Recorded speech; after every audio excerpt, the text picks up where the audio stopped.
Shalom, Israel. Shalom, shalom, brother Nakwan. Shalom, shalom, brother Uriah. Shalom, brother Yardan.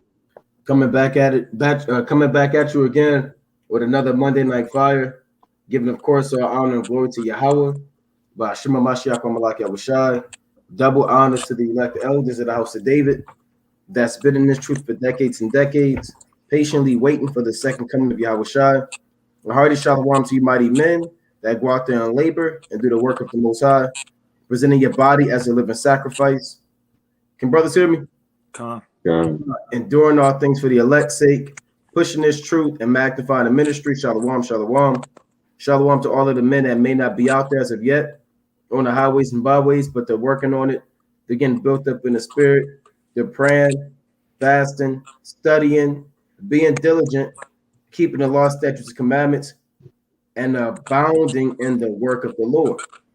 Right? Shalom to all of the Akwat out there holding it down in the households, reverencing their husbands, being submissive, being diligent, being steadfast and understanding, and moving in the spirit of the Proverbs 31 women. Right? We're going into it. Right? This is how to keep the day of Simon.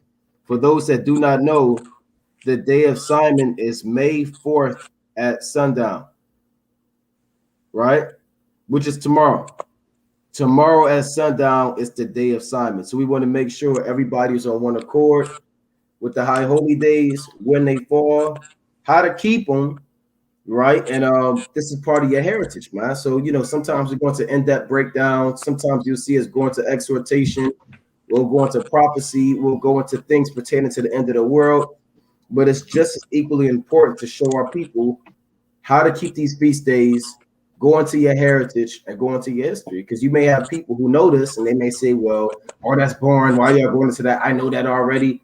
But you got a brother, there's nothing wrong with a refresher. You have to refresh yourself, and you have people coming into this thing. So have to get that milk. Right? Y'all got it, brother. Con, I bring a precept out. Con. Right? So like the brother bringing out is very important, man. So you got to remember everything that the Lord has done for us and the things of old, right? This is the book of Psalms, chapter 77 and verse 5. I have considered the days of old, the years of ancient times. So you got to consider the days of old. Remember our forefathers, you know, how they went to war, how they fought, how the Lord delivered them, right? How the Lord had mercy upon them, right? Like the brother bringing out, man. And we got to recall these accounts, man. You can't stay in a certain part of the Bible all day. You got to eat the whole roll, like the Lord says. It says, I call to remembrance my song of the night.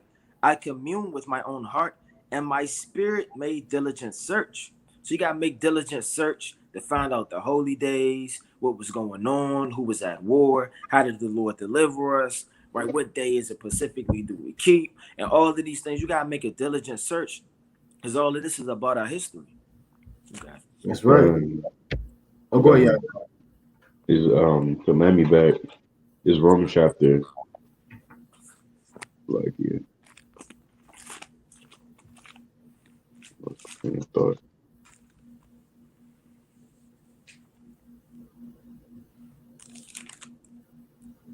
You pulling something? No. All right, so we in First Maccabees chapter 13, right? You got to remember the days are old. Oh, here it goes. Look, yeah. Now go ahead, Yardan. This is Romans chapter 15, verse 4.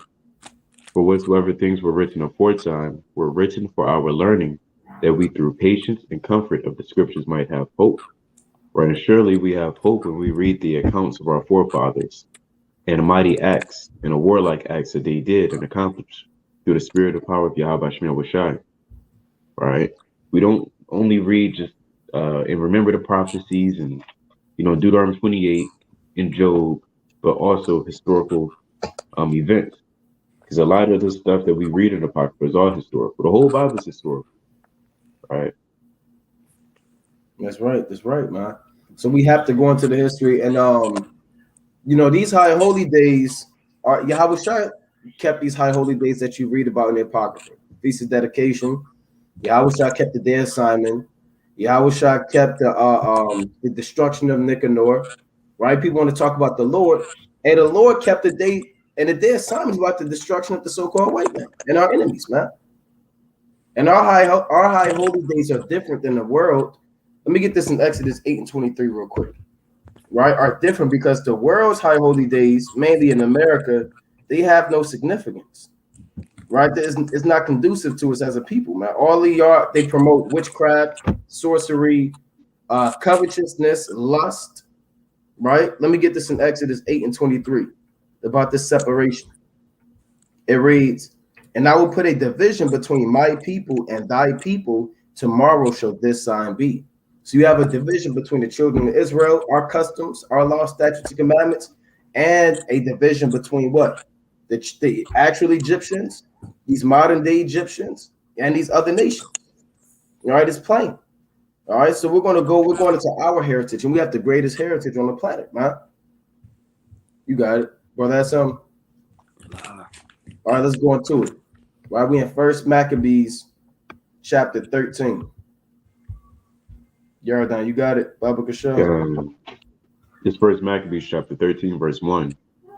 Now when Simon heard that Typhon had gathered together a great host to invade the land of Judah, like in Judea, and destroy it, and saw that the people was in great trembling and fear, he went up to Jerusalem and gathered the people together and gave them exhortation, saying, Yea, yourselves know what great things I and my brethren and my father's house have done for the laws and the sanctuary, the battles also, the troubles which we have seen. So this brother, he's giving his people exhortation, right? He's not weakening the hands of the people. When you read the book of Numbers, you can read about the 12 spies. You had 10 of them that weakened the hands of the people, man. You don't want to be that brother who discourages your own brother, man. That's an actual demon. You putting your brothers down. All hell breaking loose, and you the brother, I don't know what's going to happen. I don't know if the Lord is dealing with us. No, he exhorted his people, stirred up their spirit and encouraged them to move in a righteous manner. Let me get this in Numbers, right? Bear with me. Let's go to the book of Numbers, chapter 13, and I'll get verse. This Numbers chapter 13 and 27. And they told him and said, We came into the land whither thou sentest us. And surely it flowed with milk and honey, and this is the fruit of it, because they brought a cluster of grapes. They went to the land of Canaan to spy out the land. The people, the land, what grew from the land, the buildings, everything had to be documented, right? So they brought back a report of the land of Canaan that they would enter into, our forefathers. So they said the land is good. Here's the fruit of it, right? Nevertheless, the people be strong that dwell in the land, and the cities are walled and very great. And moreover, we saw the children of Anak there. So they said, hey, look, hey, these people, they strong. Hey, I don't want to be around a brother like that, man. We go to camp and the brother say, man, these scoffers are mighty out here. I don't know what we're going to do. Right? Just too much for us. Maybe we should go to camp somewhere else, man. I don't think we'll be able to remember precepts. I don't think you're going to be able to find a book, chapter, and verse on time. And I don't even think I know. I didn't even study too much. What are we going to do? Hey, leave that brother at home, man. Brother talking about, I don't think I'm going to find a book, chapter, and verse on time. Right? Let me read on. Right? But we reading about what our fathers did. He went and he stirred up the people. Right? Reading on. The Amalekites dwell in the land of the south, and the Hittites and the Jebusites and the Amorites dwell in the mountains, and the Canaanites dwell by the sea. And Caleb stilled the people before Moses and said, let us go up at once and possess it, for we are well able to overcome it. And that's the brother you want with you, man. Every brother should want a brother like Caleb with him, man. Right? Meaning, look, we got this, man. Let's do the work. And you talking about these tall people, hey, the Lord is with us, man. Right? But the men that went up with them said, we be not able to go up against the people, for they are stronger than we. So these are feeble men. We can't take the heathen down because they're stronger than us. Ain't no heathen stronger than the children of Israel, man. Right. Because the difference is we got the Lord to fight our battles. We don't have to have a sword and a shield and a buckler. They got to train. They got to do all of that stuff. Now, we have those weapons. We don't have to have them, though, because the Most High fight the battles and we hold our peace, man. right? So the point I'm making is the account of your forefathers is you want to be the brother that's stirring up the mind of your people to be what? To be righteous, to prevail against the enemy, not to be faint-hearted. Don't be the brother, the sister that's always breaking somebody down, man. You know, don't be that what they call it, a Debbie Downer. Oh man, Jacob Trouble. We're never going to make it. Esau has tanks. He has guns. Why not? You got it, King. Come. Right, this the book. Right, I ain't gonna read the whole account, but this First Maccabees, chapter 9 and verse 9. Right. So when they was going to war, man, all hell was breaking loose out there. And then war, you don't have 13 men fighting. It's not 35 men. There are hundreds and hundreds of men, man. Right? You got the footsteps, you got the shackles clinking, you got the swords coming out, you got men screaming and yelling. It says, these what the feeble men said. But they exhorted him, saying, we shall never be able.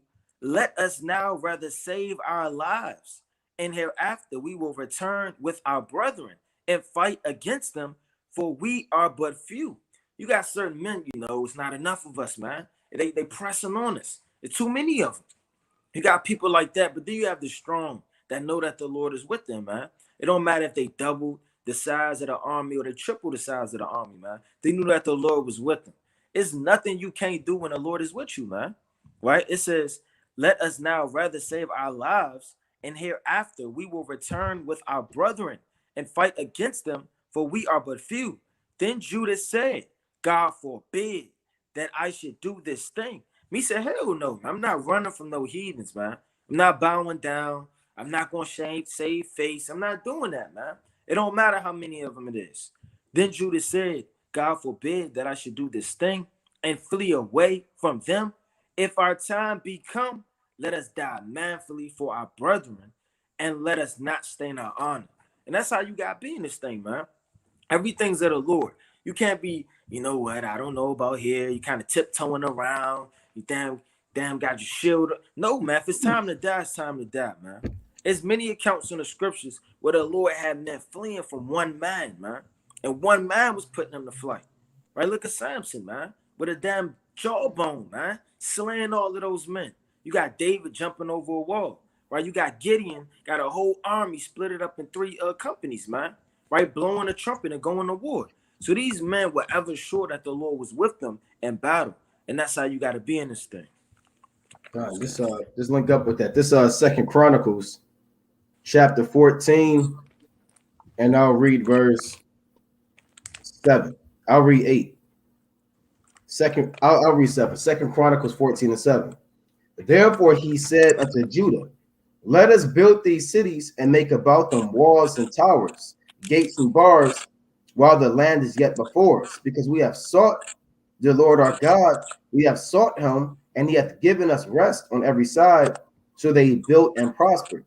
And Asa, now he's the king of Judah, right? And Asa had an army of men that bear targets and spears, and they got big, like rectangular shields, and they got spears in their hand. Out of Judah, 300,000. That's almost 500,000 people, right? And out of Judah that bear shields and drew bows, 280,000. All these were mighty men of valor. Imagine seeing 300,000 people. That's like 3 football stadiums. You look at the damn football stadium, it's packed in there, man. You're like, what the hell? You trying to find your seat? You looking around. People look like dots in the back. You in the nosebleeds. Imagine that times 3. You at the children of Judah, that times 3, and 280,000 Benjamites. Let's read on. And there came out against them Zerah, the Ethiopian, with an host of 1,000,000 and 300 chariots, and came to Marashah. So what does it mean he had 1,000,000? Meaning he had 1,000,000. He had 1,000,000 Ethiopians, Cushites. All right, not 20,000, not 500,000, 1,000,000. That's more people. There's not even 1,000,000 people in Baltimore City. I don't even think there's 1,000,000 people in Detroit. It's like what, 850,000? So this guy mustered up 1,000,000 Cushites, man. You know? And Asa went out against him, and they set the battle in array, in the valley of Zephathah at Marashah. And Asa cried unto the Lord his God and said, Lord, it is nothing with thee to help, rather with many or with them that have no power. Help us, O Yahuwah, by Shema Shai, our God, for we rest on thee. And in thy name we do go, like we go against his multitude. O Lord, thou art God, thou art our God. Let not man prevail against thee. So the Lord smote the Ethiopians before Asa and before Judah, and the Ethiopians fled. So the Lord not dealing with the Ethiopians, man. You can literally get 1,000,000 Ethiopians, 1,000,000 tanks, and 1,000,000 helicopters. And they can be 5 men of the Lord, and the Lord can have you leaping up and damn take the mess, jump on top of the damn helicopter, damn touch the glass open, take the man out, you swing the helicopter, throw it on the ground. The Lord can do that, man. He the Most High. And this is when you read the book of Maccabees. I love going into Maccabees. It's bloodshed, war. You understand? Esau getting slain. They getting put to flight. Building up. These the men of the Lord. You don't got men like that nowadays. Everybody a homosexual, a freak, a weirdo, a bug out. You got dudes twerking on Satan. You got it. This is the book of 1 Samuel, chapter 17, right? In verse number 21. For Israel and the Philistines had put the battle in array, army against army. Right? So you got an army on this side, all the way, you got the host all the way on the other side. Right? Army against army. And David left his cartridge in the hand of the keeper of the cartridge and ran into the army and came and saluted his brethren.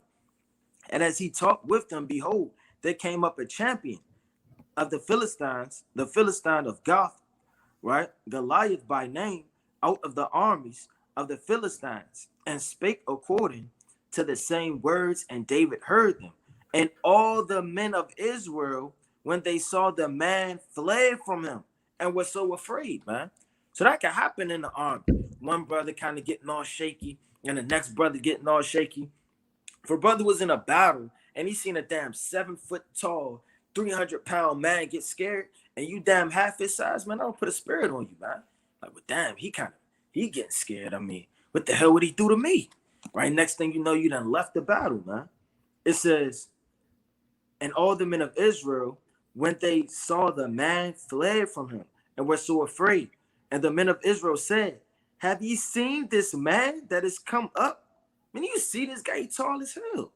Right? It says, surely to defy Israel is he come up, and it shall be that the man who killeth him, the king will enrich him with great riches, and will give him his daughter, and make his father's house free in Israel. So these men in war, they got scared, man. And what did that happen to the whole line? The whole line was scared, like you read about in Deuteronomy, the 20th chapter. Yeah, they say fear is a disease, man. Mm-hmm. Fear is like cancer. That's why that's part of the law. If we go to the law in Deuteronomy chapter 20, it literally tells you if a man is fearful, go home. Right, go home. Lest you make your brother's heart faint-hearted too, man. Right? And if you're fearful, you're gonna be put to death. That's Revelation 21:8. Right, let me get that real quick. The Lord is not dealing with the fearful, the man that's scared of your enemy. Oh, you're gonna have brothers that's scared of the chariots. And are they going to destroy me? Well, yeah, brother. Right? Because you don't believe. Getting out of here just because you said that. Right. Yeah. What are these in the sky? You never read no precepts on the chariots. You're trying to figure out what that is in the sky. Here they are coming to deliver you. Thousands of precepts on them, and you trying to figure out what are these? Right? You're not going to make it, man. How did you think you was going to get out of here? Right. Right? This is Revelation 21:8. But the fearful and unbelieving and the abominable and murderers and whoremongers and sorcerers and idolaters and all liars shall have their part in the lake which burneth with fire and brimstone, which is the second death. So if you're the fearful brother, you're going to get cut down. That's what the Lord said in 2nd Ezra, chapter 16, 69 on down. Be ye not afraid, neither doubt, for the Most High is your God. When all hell break loose, you're going to see things you never saw before, man. Right? You're going to see people, damn, getting raped, people getting shot, People starving to death, people begging for your help. You're not going to be able to help them. They're going to be crying. People going to be bleeding. Esau going, you're going to hear the damn air raid sirens, right? And then people are going to get shook, man. You can't be afraid or you're going to get cut down, right? I'm going to find that air raid siren. You got it. It's the book of Jeremiah, chapter 48 and verse 10. Say, cursed be he that doeth the work of the Lord deceitfully, and cursed be he that keepeth back his sword from blood, man. So if you keep back your sword from blood, you scared to draw it out. You scared to stab a man. You scared to go to war. You scared to do the work of the Lord, man. Hey, the Lord said, curse ye, man. How else is the Lord is going to have the army? It's not going to be 15 men, right? It's going to be a lot of men, man. Hey, the boots going to hit the ground. And those men, they not coming to pass out passes, man. They coming to kill, man. To grab up the heathen, to put them in chains, man. To do the work of the Lord. And the Lord said that in his army, this is what he said, I'm going to read it again.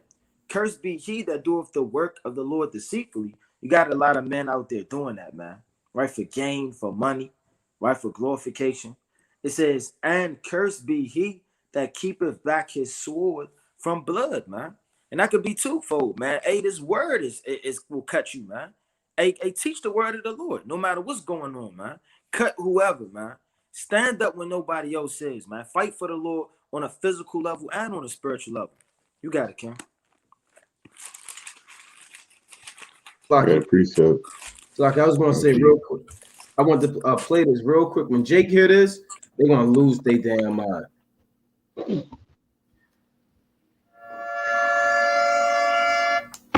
Salaki, bear with me, right? This is going to be out there, man.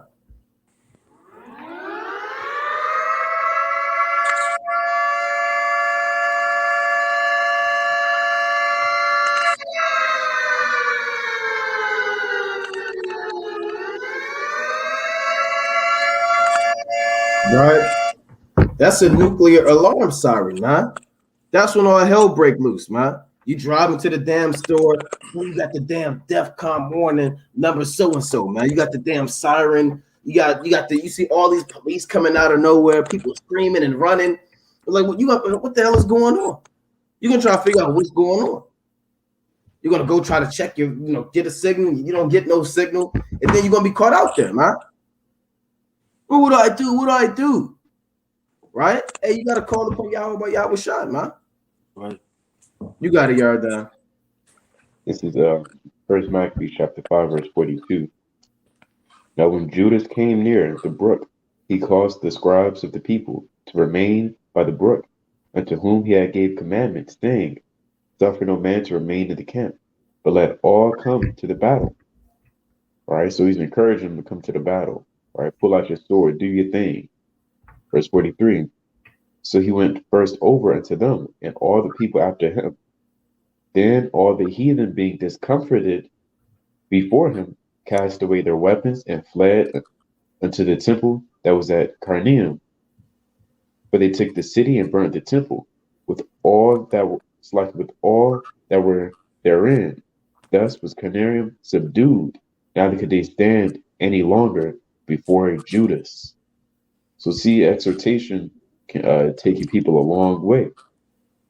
When they all gathered together as one man, as a mighty lion, a heathen was confounded. Yeah. Put the and these heathen. Go ahead, it's all about confidence in this thing. You got to be confident, all right? Not be prideful, but be confident. You should know the difference, That's right. And we're going into this. Why are we going into this? Because the day of Simon is tomorrow at sundown, right? And as Simon is one of your forefathers. He's a Levite, an Israelite from the tribe of Levi, a priest, you understand, a mighty man of the Lord, who was set up by the Most High as a savior and as a judge to deliver Israel from the hand of the so-called white man, right? And that's why you don't give you this in Black History Month. When the last time you got the day of Simon in Black History Month? They don't give you that, man. You get Martin Luther King's birthday. You might get off school when you're a kid. You might get a half day, right? Or leave 2 hours early, whatever the case may be. But they don't go into the day of Simon. They don't go into the destruction of Nicanor. So we got to go into it through the Spirit, man. And your children should know about the day assignment, and they children. You got it right. Con, I was gonna make one quick point. You also could read about this in Sirach the 50th chapter too. Brothers might pull that later on in the lesson, but I just wanted to throw that out there too. Con. So we can go back to that. First Maccabees, chapter 13. So we got the brother exhorting the people, right? When the heathen are coming to invade. So we in First Maccabees 13, I believe we in 3. 13 and 4. Con. Or 3. That's easy. We read 3 again. First Maccabees 13 and 3. And gave them exhortation, saying, Yea, yourselves know what great things I and my brethren and my father's house have done for the laws, and the sanctuary, the battles also, and troubles which we have seen. By reason whereof all my brethren are slain for Israel's sake, and I am left alone. Yeah, because he had, let me pull this up. He had actual brothers, man. Right? He had Judas Maccabeus, right? Jonathan, right? Let me pull this up. I'm going to show you what I got on the screen is the Maccabean dynasty, right? And you'll see, right? Can brother see the screen? Con. So this is the Maccabean family tree. So Simon said in First Maccabees 13 and 4, by reason whereof all my brethren are slain for Israel's sake, and I am left alone. So here's Mattathias, right? He led the revolt at 167 BC. You can read that in First Maccabees, the 2nd chapter. And here's his brothers, Jonathan, Eleazar, Judas Maccabeus, Simon, and John. So right now we're in the time of Simon. All right. We're in the time of Simon. Judas, Matthias started first, but he gave up the ghost. Judas kind of picked up the torch. Then he passed it to Jonathan. And after Jonathan was slain, Simon came on the scene. And Simon was pretty much the counselor. All right. And Simon had his sons, John, Hyrcanus, Mattathias, and Judas. Right. So we're reading about this brother right here, Simon. If you want the date, that's around 143 BC to 134 BC when he ruled. Right now, if you want a map of the Hasmonean dynasty, that's another term for it. The Hasmonean dynasty or the Maccabean dynasty. So here's a map of it, right? The Hasmonean kingdom. All right, so bear with me. I want to be a little bit. Salakia, let me bring out that precept you just said. About you got the order that the brother was bringing it out. I'm gonna just pull the precept, so y'all could get the precept with that too. It's the book of First Maccabees, chapter 9 and verse 18. Judas also was killed, and the remnant fled. Then Jonathan and Simon took Judas, their brother, and buried him in the sepulchre of his fathers in Modian. Jumping to verse 31. Upon this, Jonathan took the governance upon him at that time and rose up instead of his brother Judas. Right? So that was First Maccabees 9 and 18 and 9 and 31. All praises. So now you got the historical dates and you got the corresponding precept. So again, going back to this, the Hasmonean kingdom, and it actually gives you the expansion. Starting in this area right here, right? This was the area when it revolted. This is how much land the Maccabees conquered when they revolted. Do you brother see the cursor where the mouse is? So this is what they had. So everybody watching online, this is what they initially had. Then under Jonathan, it expanded. And then under Simon, it expanded more.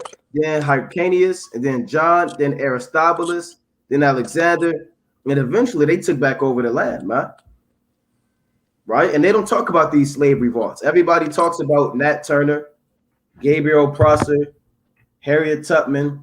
This is the most successful so-called slave revolt in human history, and you will never, ever, ever in the so-called white man school system hear about the so-called black man, Hispanic man, and Native American man in the Hasmonean kingdom overthrowing the Greeks. Because Esau real proud about the Greeks. Like, he big up the Greeks all day long. They talk about Alexander. They talk about Greek pottery, philosophy, Socrates, Plato, Aristotle. Hey, the so-called white man love his Greek history, man. But they don't talk about when the so-called black man was putting them to flight and burning their cities with fire and killing them, man. But we gonna talk about it, right? So this is the Hasmonean dynasty, and again, we pulled up the also known as the Maccabean dynasty, and the timeline of First Maccabees 13, anywhere between 143 to 134 BC. Right? We may go back into that. I got a quick point. You got it. This is the same book, the Illustrated Atlas of Jerusalem. They go into the Hasmonean period, and it gives you maps. I don't know if brothers can see it too well, but it gives you maps at a. Where it go? I'm gonna make it bigger. I'm gonna try to make it bigger.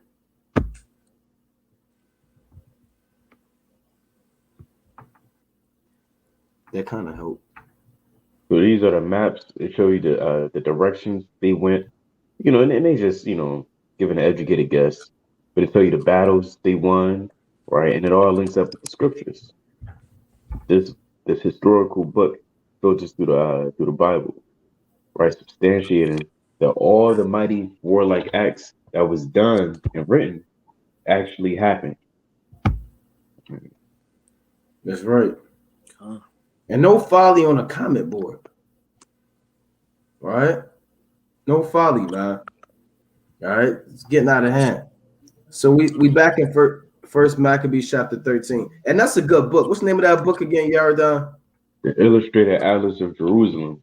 It showed the building, the temples they built, the first wall, the two walls. What else? We go into the topography. You know how you measure the land elevation, which has that's getting has a lot to do with war. Huh? Yeah, I said that's deep. That's getting deep when you go into the topography. Because a lot of people think you just go to war and you just there's strategy to war, right? If you are high up low, there's like that changes the whole trajectory on how the battle plays out. You don't just go to war slinging your sword. You can have men on this side, that side. That's why you have war generals. That's an actual thing for a reason. Not everybody has that general-like mentality on how to strategically go to war, place these troops here, this garrison here, so on and so forth. But we do see that with Judas Maccabeus, where he said Azariah, and I can't remember his other name, he set them as captains over the garrison. And they went off, that happened for a reason. I got a quick precept. This is 2 Samuel chapter 10 and 7. And when David heard of it, he sent Joab. Like the brother said, you gotta have, before I go into it, you gotta have the Most High is a man of war, and you gotta love war, right? All the men of the Lord are warriors, man. Pretty much, even the priests go to war. Who do you think is leading the Ark of the Covenant, man? The priests go to war, right? The king goes to war. Everybody goes to war. Not like the so-called white man. When the last time the president say, okay, look, we're going to war, then he kind of put his outfit on and you see him in the front line kind of doing his thing. Then he kind of take the helmet off. No, we don't do that, man. Abraham was a man of war. Jacob was a man of war. He said in Genesis, I believe that's 49, he took the land with his bow and his sword, man.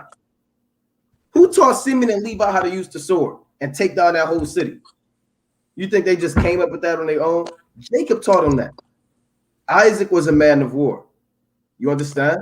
Yeah, of course, Yahuwah. We don't have to that. Peter, David, Joab, Abishai. So men, you should love war in this thing. Righteous war, right? Let me get this precept real quick. And that's why you have captains and ranks. You have stuff like this in this thing, man. 2 Samuel chapter 10. And the Lord called us an army, a host, right? Or a cap, right? 2 Samuel 10 and 7.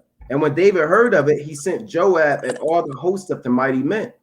And the children of Ammon came out and put the battle in array at the entering in of the gate.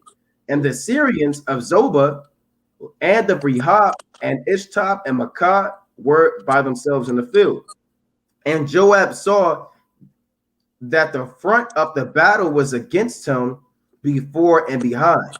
He chose of all the choice men of Israel and put them in array against the Assyrians. So you got to picture this. You got the children of Israel, they in straight. Because you got the Syrians on one side in front of them, and you got the Ammonites on the other side. So you gotta think, man. You gotta have a mastermind when you're at war. Like the brother said, you don't just go to war and just clash shields and people fighting. No, people spend hours coming up with plans and strategy, man. It says, and the rest of the people he delivered into the hand of Abishai, his brother, that he might put them in array against the children of Ammon. So he divided his army up in two.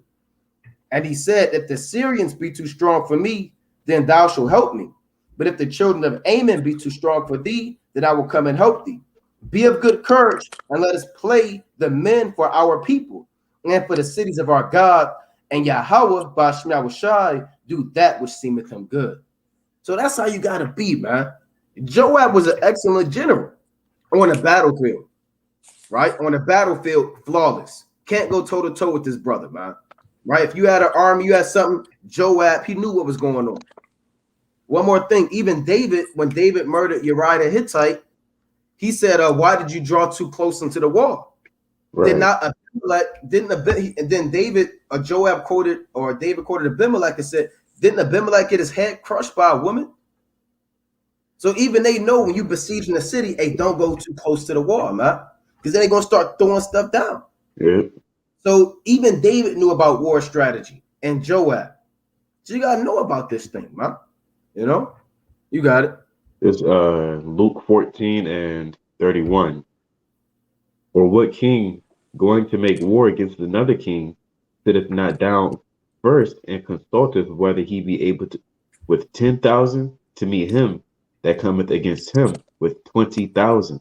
Or just a precept to let you know that there's always counsel, deliberation. There's always a thought in how war actually has to go down. There's a lot of considerations and factors. It's like chess. It's pretty much like chess. And that's where chess originated from. Chess, they got the idea from chess, from actual war. They didn't just wing it. That's why the pound, I believe, is like 1,000. Y'all remember? Is the pound 1,000 or like a centurion? Something to that effect. I know what you're talking about. The knights is a certain number of. You said what? I believe it's like 1,000 men. I could be wrong, but it's something to that effect. The knights are a certain number of people, right? It's all numbered. It's 2 Chronicles 5 and it's like your 1 Chronicles chapter 5 verse 18.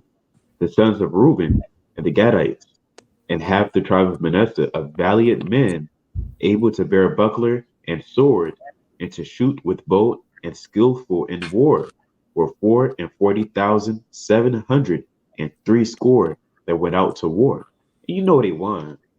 You know, that bow and angel is real dangerous.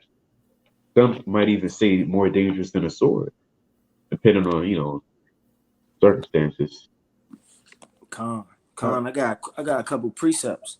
Like the brothers going on, man. Like, it wasn't just like a long everybody running down the mountain like madmen, man. But you had strategies in this thing. That's all in the scriptures. It's the book of 1 Samuel, chapter 14 and verse 11. And both of them discovered themselves unto the garrison of the Philistines. And the Philistines said, behold, the Hebrews come forth out of the holes where they had hid themselves. So they was hiding in holes, right? And them holes wasn't just there, man. They was digging holes. Then they damn put camouflage on. Like the movies, man. He kind of come up out of the damn water. That's where Esau get all of the camouflage from, man. He stole it from us.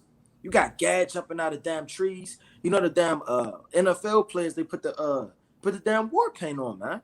They get that from our forefathers. All this camouflage and understanding of this world, and they getting it from the Bible. They getting it from our history. You understand? They dig the holes, they hid themselves, and it was exact time they waited, like chess, like Yaradon is saying. Then they came out, There you go. Then they start putting people to flight, man. Right? I got another account, right? In the book of Joshua. It's the book of Joshua, chapter 8, right? In verse number 3. And just like when you setting somebody up, sometimes you start a diversion, right? Get somebody's attention off of what's going on, right? People do that in hunting, right? Maybe a duck in the air and they throw something all the way over there, and the ducks kind of flay, right? And then they start shooting, right? And they did this in the scriptures. It's the book of Joshua, chapter 8, and verse number 3. So Joshua arose and all the people of war to go up against Ali, and Joshua chose out 30,000 men of valor and set them away by night. Why did he send them away by night? Because he didn't want them to be discovered. Right? They was kind of on the move, man. You gotta picture this thing. It's nighttime. So they sent them on the move by night. And he commanded them, saying, behold, ye shall lie in wait against the city, behind the city. So it's nighttime.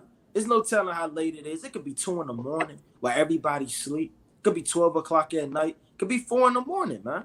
Right? And it was literally out there at the nighttime, lying behind the city. Go not very far from the city, but be ye all ready. So they had to stay up all night, damn near, man. They had to be ready for the trumpet to be blown and to go to war. It says, and I and all the people that are with me will approach unto the city, and it shall come to pass, when they come out against us, as at the first, that we will flee before them. Right? So they setting up a group of men to flee before these men. For they will come out after us till we have drawn them from the city.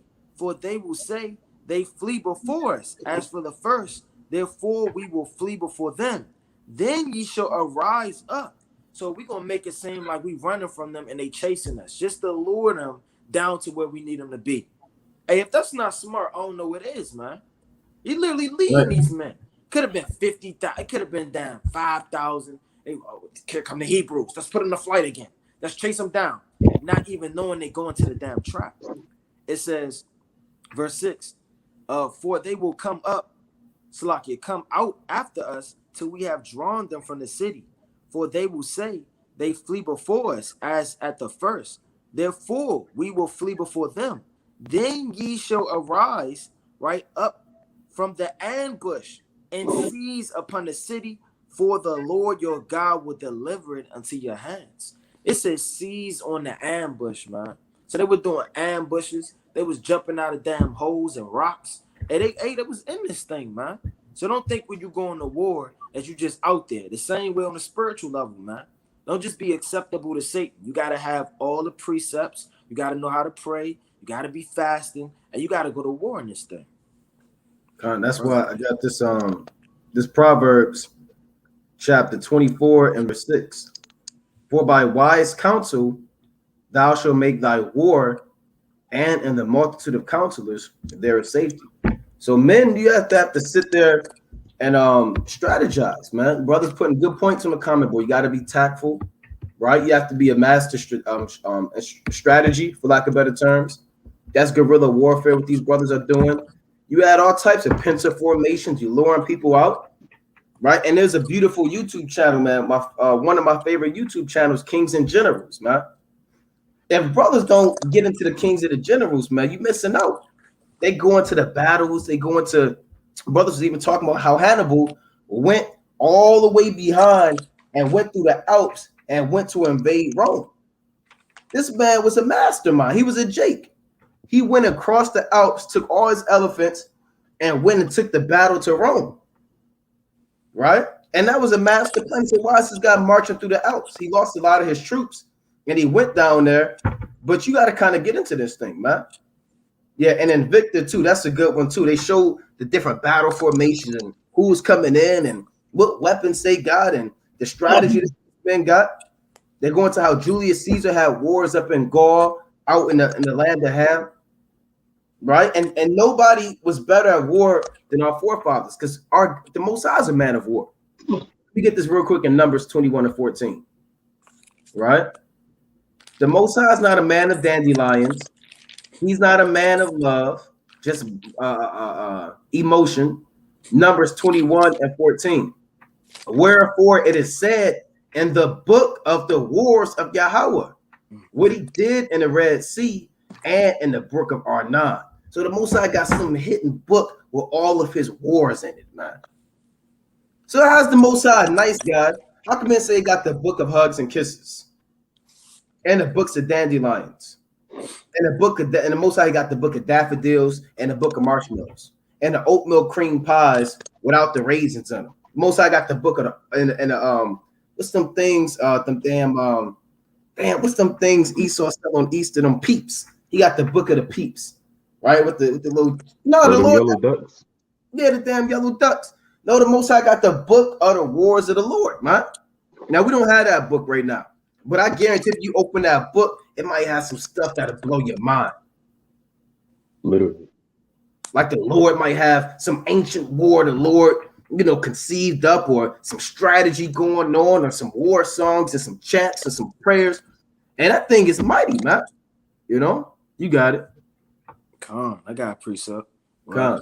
And these heathens, man, when they see we don't have a king, a general, a captain, an officer, or something in the band of the army, they seize in, man, because they know it's not somebody quick to make decisions and where to go. This First Maccabees chapter 12, right, and verse number 51. They therefore that followed upon them, perceiving that they were ready to fight for their lives, turned back again, whereupon they all came into the land of Judea peaceably, and they were bewailed Jonathan and them that were with him, and they were sore afraid. Wherefore all Israel made great lamentation. So they were sore afraid. Who's going to lead us now? Where are we going to go? How are we going to move on war? Verse 53. Then all the heathen that were around about them sought to destroy them. For said they have no captain, nor any help. Right? Salakia, nor any to help them. Now therefore let us make war upon them and take away their memorial from among men. So it's very important to have somebody to lead the army in this thing. It's very important to have some type of structure in battle. Now, if everybody was the same and everybody just do what you're going to do, you fight your strongest, whoever, just don't fall down. It don't go like that, man. It has to be order. That's why Gideon, he split up the host in three companies, man. You got to have somebody that's going to lead this thing in order. Just like Yahuwah is going to be on the head of us, and he's going to make sure everything's in order the same way. And when these heathens perceived that we didn't have that, they said, okay, now is the time to seize in. Khan, this a precept. This verse Chronicles chapter 7 and 11. All these, the sons of Jediel, by the heads of their fathers, mighty men of valor, were 17,200 soldiers, fit to go out for war and battle. You got brothers, they're not even fit to go to war. Yeah, I'm ready to take down the heathen. Brother, you can't even walk up the steps without being gassed, brother. You eating hoagies all day and Dunkin' Donuts. Our forefathers, they were fit to go to war. If war kicked off right now with us and the nations, I mean, we know we got the Most High on our side, but Jake, are you really ready, brother? Right? Brother, come on, brother. You walk to your car and then you kind of gassed, man. You got Jake, even these athletes now, they're supposed to be the top world-renowned athletes. They carry the damn oxygen mask with them, man. You're supposed to be the world's greatest athletes, and you got the damn oxygen mask. Back in the ancient world, you had 17,000 men fit to go to war. I mean, they was cut. It was kind of cut. They was swole. They had the damn, all that stuff. Jake trying to get in the damn 12-pack and the damn, they had that. They got at it easy. They knew how to do the damn sword and the shield. And hey, man, when you watch this movie 300, they got that from Jake. You watching the king kind of do his thing, and it's Israel, man. Yeah, brothers, the Benjamites in the book of Judges, when you read 20 and 21, they could take a sling and knock one hair follicle off, man. They can aim for one hair follicle and get it. See, a brother said he get dizzy when he stand up. Well, brother, we got to be fit to go to war in this thing, man. It's okay to be in shape. Hey man, it's okay to be in shape. Like I said, it's okay to eat right. It's okay to to think about war sometimes, and when we taking the heathen down with back, it's all right to meditate on these things, man. The Lord said our heart shall meditate terror. I'm not thinking about, well, I wonder how the heathen are going to keep their feast days. Are we going to give them wine? No, we're thinking about battle formations, war. That's why I love going to camp, because camp is war, man. Right? You got brothers on post. You got it's all everything strategy, man. Even going out and teaching camp, you got to strategize that. You don't want your the biggest, most mighty brother. He damn handing out flyers 3 miles away. Exactly. All types of martial arts and skills, but you sent them down there to hand out flyers. Like, brother, what are you doing, brother? So you got to have even strategy in this thing. You got it. You got to grab you can't have a brother that's 5'2" and kind of hold him post, or 5'1". Not giving them brothers. Obviously, brothers different heights, but you got.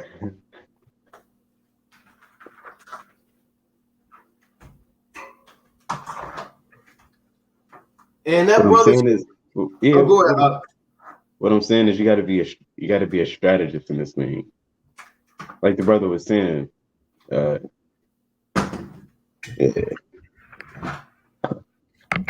got a precept, right? It's the book of Judith, chapter 7 and verse 8.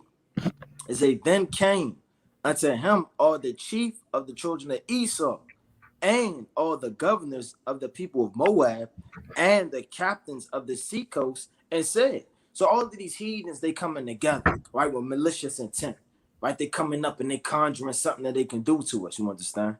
Let our Lord now hear a word, that there be not an overthrown in their army.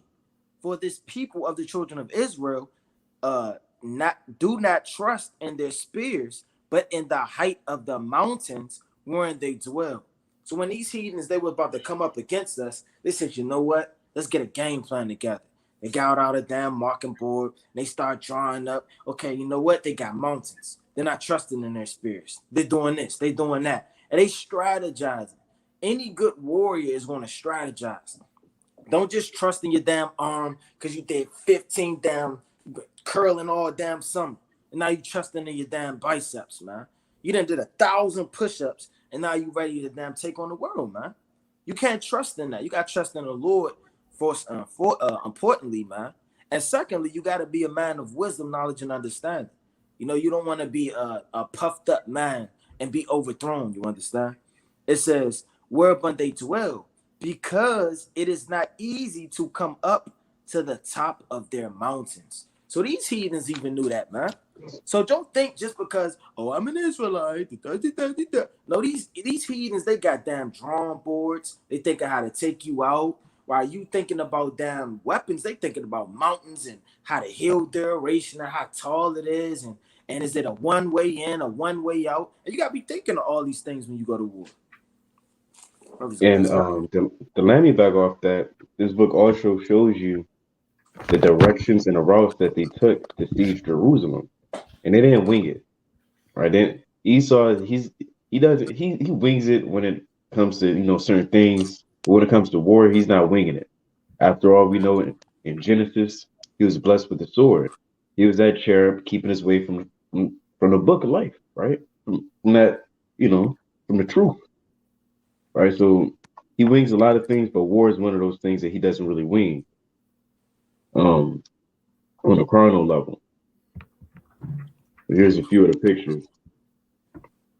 Brother, to see it. See that? They got about 4 of them things.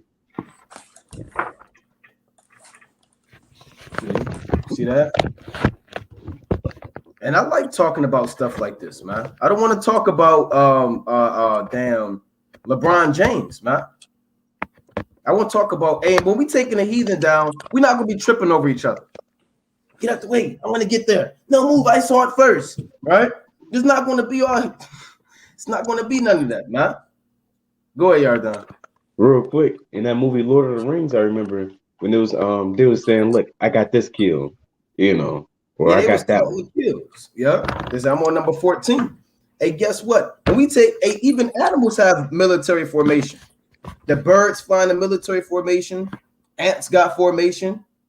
So what do you think the Most High is going to do? You don't see ants they all just doing their own thing. They got captains, they got soldiers, they make movies about that, but it's based off of real life.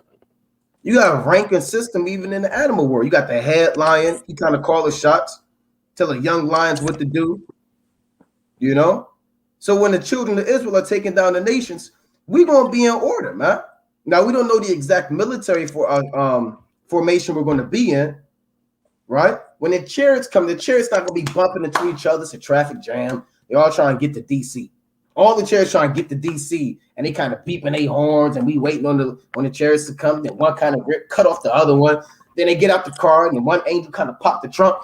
Then the other angel say, "Come on, me." No, it ain't gonna be like that, man. The angels not gonna be popping the damn trunk on each other. They gonna come in perfect military order, you know. And we're not going to do guerrilla warfare when we take down the other nations. Let me get this precept. You got something, Ryan? Con, you got it. I go. Let me get this. This is the book of Zechariah. Right, let's go to Zechariah. Actually, did I read what I wanted? The Psalms. Let me get this first. So I'm getting excited. All right, this Psalms chapter 18 and verse 29. For by thee I have run through a troop, and by my God have I leaped over a wall. So David ran through a troop, right? We're going to be running through troops. He said he leaped over a wall. When you watch these movies like the Avengers, you see the Hulk kind of just in the air, glide like that, and he land, and the ground kind of crack. Hey, David did that, man. David leaped over, and these walls was tall in the ancient world. You know, these walls wasn't 20 feet tall. These walls had to be, my so-called guess, at least a football field, maybe a little less, right? Keeping it realistic, maybe about 80 yards high, 70 yards tall, man. And David kind of leaped over that wall. It's not talking about that wall. You know how you run hurdles? Jake run hurdles. They think they're the man. They kind of doing that. That's not the wall that David ran over. He didn't do like a little hurdle. He kind of leaped over a wall, man. So when we taking these nations down, we're gonna be leaping over walls, man. Well, I want to get this precept too, real quick, Salaki, in Zechariah chapter 12. Right? Let's go to Zechariah, the 12th chapter, and verse. Salaki, King, real fast. You could bring it out since you bringing out that point, but you also could bring out Joel 2 and 9 to go into Psalms. Because it said they jumping on top of houses. Yeah, enter to the house like a thief. Yeah. Right? Let me get this first real quick. This Zechariah. I want 14, Salakia. This is what I want. Bear with me. Yeah, Zechariah 14 and 1. Behold, the day of the Lord cometh, and thy spoil should be divided in the midst of thee. And spoil is part of war too. We're not just going to war for fun. Spoil is your reward. The world may call it booty, treasure, and spoil isn't just paper money. We're not going to war to take the nations down and we're getting dollars. And you get 25, like Fast and the Furious. Like at the end of the movie, they all giving out their portions. Yeah, here get your damn 100,000. No, we're not doing that, man. It's not gonna be like the Fast and the Furious. We're going to divide spoils. What is the spoils? That includes gold, silver, a woman. Man, a lot of brothers getting mad. What do you mean, women? Right? They shouldn't be part of the spoils. Hey, Abraham brought back women, man, and gave 10% of that to Yahuwah. All them spoils, he gave it to Melchizedek. What to play chess? No, you're gonna have 10% of gold. You're gonna get silver, merchandise, apparel, whatever you want. Right? Your spoil is going to be divided in the midst of us. It says, "For I will gather all nations against Jerusalem to battle, and the city shall be taken, and the houses rifled, and the women ravished, and half of the city shall go forth into captivity, and the residue of the people shall not be cut off from the city." And what else happens in war? People get taken into slavery. Everybody knows that. people get taken into slavery during warfare. You really don't see it nowadays, right? You don't see the so-called white man's army bringing back thousands of slaves after they go and invade lands, right? But we want to do that, man. You got it, King. Con, you wanted to get that Joel 2 and Yeah, let's deal with it. Yeah, you got that. I'll bring up my precept after that. Come. So this is the book of Joel, the 2nd chapter, and I'll start at 9. Right? Joel chapter 2 and 9. They shall run to and fro in the city. They shall run upon the wall, and they shall climb up upon the houses. They shall enter in at the windows like a thief. The earth shall quake before them. The heavens shall tremble. The sun and the moon shall be dark, and the stars shall withdraw their shining. And the Lord shall utter his voice before his army, for his camp. A lot of Jakes hate camps. I hate camps. Well, you're not going to be in this thing.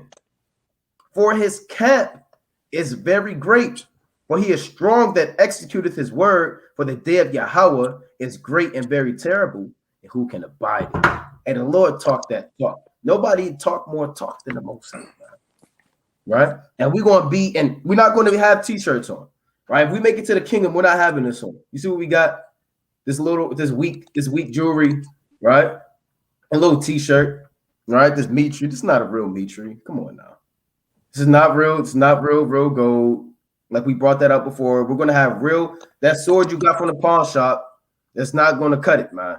Right? Your great grandfather's switchblade he gave you. You know what I'm saying? Kind of stab somebody. You're not gonna use your great grandfather's little switchblade. Kind of press the button. Damn. From World War II. Yeah, you kind of sitting there with the knife like this, kind of doing that with the damn knife. No, man, you're gonna have an actual sword from the Lord. It might have your name in it, right? Like the damn, when you watch Kill Bill, got the Hori Hanzu sword, got the Lashua Kodash, it says Araya, right? So and so, number 1 of the 144,000, right? And then the Lord gave you a sword and says, here, with this sword, you will slay many heathen. Hey, man, that's gonna be mighty, man. You got it. Come on. Right, and to touch on number 9, it say they shall run to and fro in the city. Right, and you know, Jake, you know, you're not gonna be running 5 miles per hour, man. Right. I'm led to believe you're gonna be like a damn lion, man. You know how fast lions run? You're not gonna be running like you damn Esau outrunning you. Damn right. Esau kind of got away and you got tired. It's not gonna happen, man. You're gonna chase them down. Hey, them spiritual powers gonna be crazy, man. Lord willing, everybody on this live can get that. It say they shall run to and fro in the city. They shall run upon the wall. They shall climb up upon the houses. They shall enter in at the window like a thief, man. And that's literally going to happen, man. And we're going to be jumping, right? It's not going to be no ladders. We're not going to get the ladders out. Ain't going to need none of that, man. The Lord going to be with us. And we're going to execute all of that through the Spirit, man. And this precept kind of old because, brother kind of take of the spiritual power, everything of the Lord. But I just wanted to bring out this quick point in Sirach 10 and 1. It say a wise judge will instruct his people. All right, going back to military warfare, man. So you got to instruct the people. If you're not instructing them the right way, people going to show up late. They're going to be bumping into one another. They're not going to have the formation everybody's moving in. It says a wise judge will instruct his people. And the government of a prudent man is well ordered. Right, so you don't give orders out in the last moment. Then people kind of scratching their head, they didn't know. And some people show up with an axe. Everybody else showed up with the swords. The brother got the little dagger. He didn't bring his shield or his helmet, so I didn't get the notice. It says, as the judge of the people is himself, so are his officers. So you got, if you're going to be ahead of this thing, if you're going to be ruling this thing, you're going to be leading, just like our forefathers, you got to be a man of war, a man of business, a man of understanding, a man that's on time, a man that knows what he's doing, right? And the Lord is not going to give over 10 cities unto a man that's always late. He don't want to read. He don't know the precepts. He don't know the history. You don't know nothing about our forefathers. He don't know how to keep the high holy days. The Lord is going to give that into a man that's already been running this thing through the Spirit. When you get a raise at your so-called job, you don't get a raise when you're the last one there. You leave, you ducking out early. You using all your sick time, and your damn grandfather done died every other day, using bereavement. You know, I knew a brother that used bereavement all the time, man. Yeah. I did that. Yeah, God, use that bereavement, man. Right? It says, and what manner of man the ruler of the city is, such are all they that dwell therein. Right? And that's deep. Brothers got it. God, I want to bring this out real quick. Now, this is the book of 2 Samuel to link up what the brothers going into. 2 Samuel 2:18. And there were 3 sons of Zariah there, Joab and Abishai and Ashael. And Ashael was light of foot as a wild roe. Now I looked up, a roe is a deer. The nephew of David, these is mighty men. He was as fast as a wild roe. Now this is before you see deers running now, they fast. And that's because they still dealing with GMO food. The damn air is bad. So I'm led to believe deers back then ran a lot faster than they do now. I looked up how fast deers run. They say how fast are deers? They're saying 31 miles per hour. Now this is in 2021, but I'm led to believe around 1000 BC, give or take, during the time of David, they was running at least 50 miles per hour. Imagine driving 50 miles per hour down the dam. That's not slow. Hey, that might kill somebody. Hey, 50, you pushing it, man. This brother could run 50 miles per hour. And he didn't have a glorified body. This is before Usain Bolt. He didn't have track spikes on. He didn't have a Nike. Jake, they got the little Nike damn strip right there because it helped him run faster, and the damn steroids. And no, man, this brother was moving faster than about 50 miles per hour. Now I look this up. Of the most successful desert antelopes in Africa. With short, thin fur, they can easily offload heat by sweating. Right, we're gonna see these guys kind of take off to reflect solar radiation.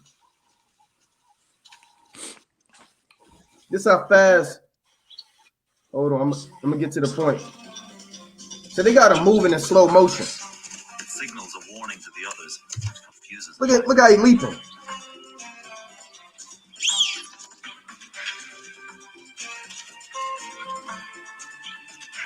Hey, that's how our forefathers was, man.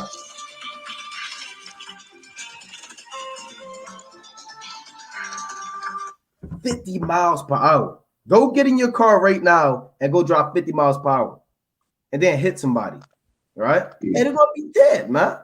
Gonna turn into mush. Imagine potatoes.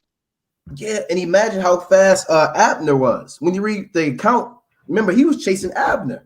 And Abner said, hey, turn to your left hand and your right hand, lest I smite thee, man. Right? Then Abner kind of turned around and kind of thrust him through, man. So Abner was pushing it too. He didn't have no Nikes on. He didn't have Gillette, right? He didn't have the Adidas, comfort shoes with damn compression technology. This thing was in sandals, So Go ahead. Go ahead. Well, it's a little bit under 50, but it's a fox. And 42, they run 42 miles an hour, they say. And that's still fast. You're not catching that. Not on your good day. Usain Bolt not running that fast. 42 miles an hour is that's up there. Yeah. And his name Samson caught some foxes. He caught a lot of them. Yeah, they say Usain Bolt top speed is 37. They say 37 kilometers per hour. I gotta get that, and I'm gonna do that math, or I'm gonna Google it. So he run about 22 miles per hour, and people think Usain Bolt is fast. He run about 22, 23 miles per hour. This brother was pushing almost 50. Hey, and I doubt he was faster than David, man. And don't think the Lord wasn't fast. Don't think when the Lord came in the scene, when you look up real quick point, Josephus, and they try to give a description of Yahuwah Shah, they see he had a hunchback. Josephus said he had like a little nose. He stopped playing with the Lord, man. So I'm led to believe the Lord was very fit and fit for war too. He wasn't obese. I'm led to believe, I haven't seen him. It don't give you an account. You can't say, well, show me the book, chapter, and verse. With the Lord, hey, the Lord wasn't 250 pounds. You know, I'm led to believe the Lord was about what, 6'2", 6'3", maybe like a good 180, man, 190. Now I could be wrong, right? But you know, the Lord was in shape. That's the point. You know? You see, he ran through that crowd. He ran through Yep. the midst of them. And And he so didn't walk. He moved. So we going at this age, and we looking forward to this, man.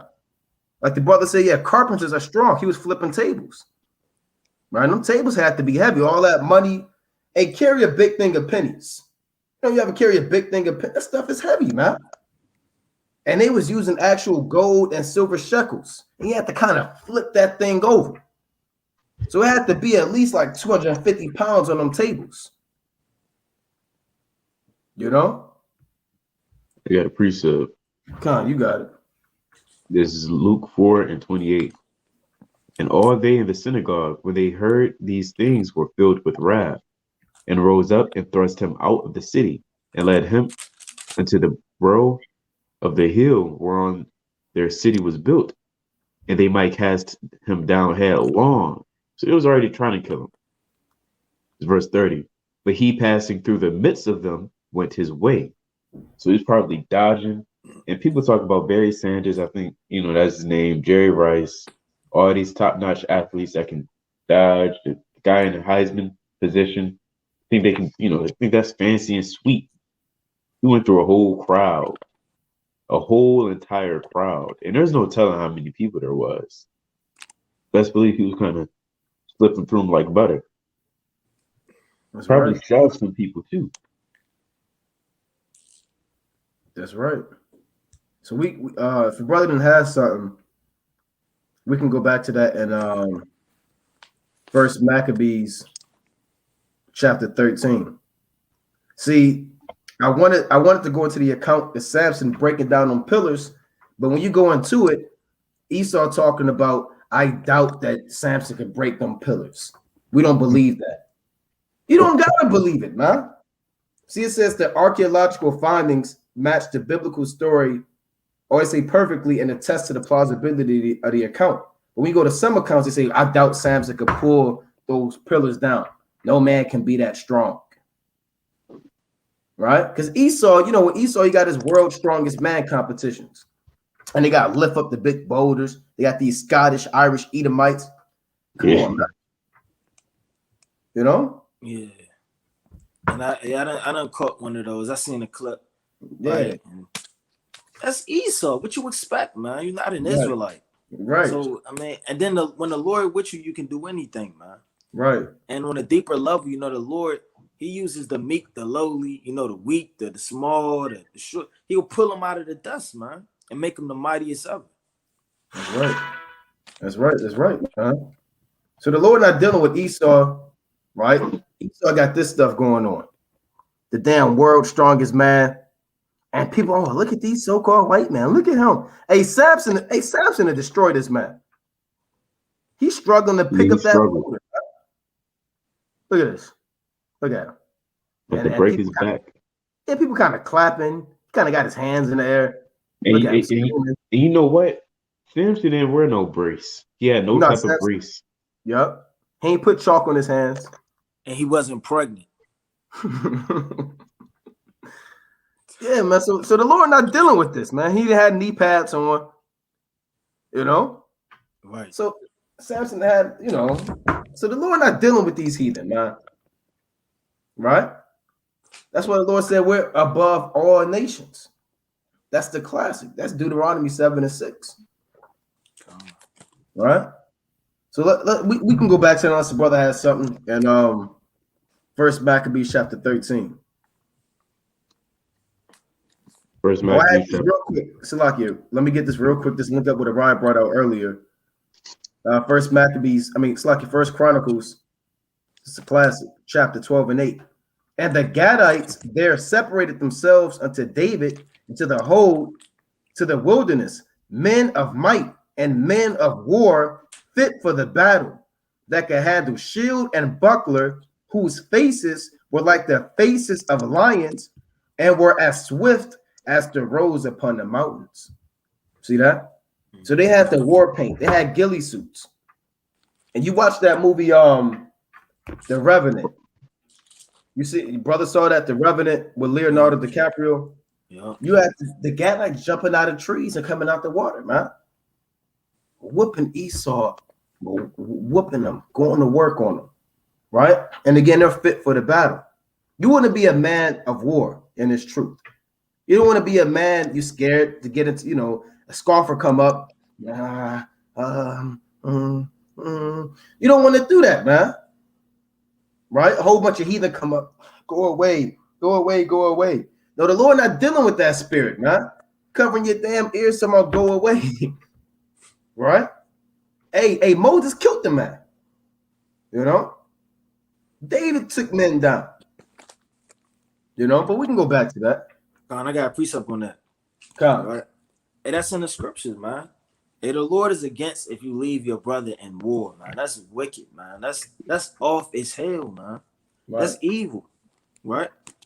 It says, and then when you do that, if you do that, you got an ever bad name. You just got that bad name, right? You know what Jake in the world call you if you damn duck out on a fight. We don't gotta get calm. That'll forever be your name, man. It's the book of Proverbs, chapter 24, and verse 11. If thou forbear to deliver them that are drawn into death. Forbear me. If you forbear, if you take your time and somebody's drawn into death, that could have been a blind man about to get hit by a car, and you just taking your time kind of watching him. Oh, I mean, it wasn't my fault he was blind. Why would somebody damn get whooped, stomped in, and you damn have that juice spirit, man? Like when they seen Tupac getting pressed out, and they kind of stepped on him, man. Yeah. Tupac could have died, right? It said, if thou forbid to deliver them that are drawn unto death, and those that are ready to be slain, if thou sayest, behold, we knew it not, doeth not he that pondereth the heart consider it, and he shall keep, Salaki, he that keep thy soul, doeth not he know it, and shall he not render to every man according to his works. So that's that coward spirit, man. The Lord not dealing with a coward, man. If your brother is about to go down in this thing, you gotta go down with him, man. Your brother need a shirt off your back, hey, you gotta give him what you have. You gotta be there for your brother in the same way in war, man. You gotta be ready to die. Like Judas Maccabean said, let us not stain our honor. Right? Going back to what I said earlier, you don't want to stain your name. You just can't start going hard out of nowhere. Like, well, brother, that's not you, man. Right? Hey, man, defend the gospel, defend the faith, and defend your brotherhood, man. That's right, man. That's right. That's right. And you had these brothers, you had when David, I'm not going to get the account, but you had when David was about to be supposing to have been slain by one of the brothers of Goliath, his brother was right there, man. Abishai went and slew the man. So he had David's back, man. When you read these wars accounts in the scriptures, these aren't stories, right? They're not fables. These are actual literal accounts. You got to visualize it. You got to get into it, man. All right. And real fast, another point, man. Hey, David was fighting animals, man. Right, brothers don't even want to come over to another brother's house. He got a big old dog in the backyard. Right. Saying, well, let me put my dog up. You gotta put your dog up. I'm not coming in. It was big old bears, man. And everything was bigger in the ancient world. These bears, it's no telling, man. It could have been 11 feet tall, right? Damn lions, man. Like David caught it by the beard, man. Brother probably looking in at the zoo, right? I don't want to get too close to the lion. Hey, but David was up close and personal, man, grabbing it by his mane, man. And we got to get back to that warrior-like mentality, right? And most importantly, these men, not that they trusted in, like I said, their arms and their damn weight systems or nothing like that. They knew that the Lord was with them. Now, imagine if you had ever showed confidence like Judas Maccabeus. You was on fire for the Lord. You knew he was with you. You knew the angels was around you. And there's nothing you could do wrong, man. That's like on the left-hand side, that's a just balance in this thing. Like on the left-hand side, you have a brother. He have a damn Mac 10 tucked down, and he walking through the, like 50 Cent in, what is that movie? Damn Get Rich or Die Trying walking through the huddles. He feeling like he damn invincible, man. Because nothing can happen. He got the damn joint on him, right? Damn, trying to pump people. Imagine if the Lord, you knew the Lord was with you, man. Not on the carnal level, but it's nowhere you can't go. You teaching a word in any hood. You staying up all night, right? You damn going through neighborhoods men can't walk down. You doing things that men can't do. They scared of, because you know that the Lord with you, man. And none of that's going to stop you if you truly know and feel that the Lord is with you. You know. That's right. That's right, man. And the Lord is looking for men of war, man. The Lord is looking for the mighty men of war in the last days. The Most High is building up an army. Isn't that written in Ezekiel chapter 37 and 10? An exceeding great army, right? So the Lord is looking for an exceeding great army in these days, man. All right, not to play checkers, not to play Scrabble, Right? Or was that Scrabble? Right? Yeah, but to do the work, man. You know. So we can go back to that First Maccabees chapter 13. First Maccabees chapter 13, verse 4. By reason whereof all my brethren are slain for Israel's sake, and I am left alone.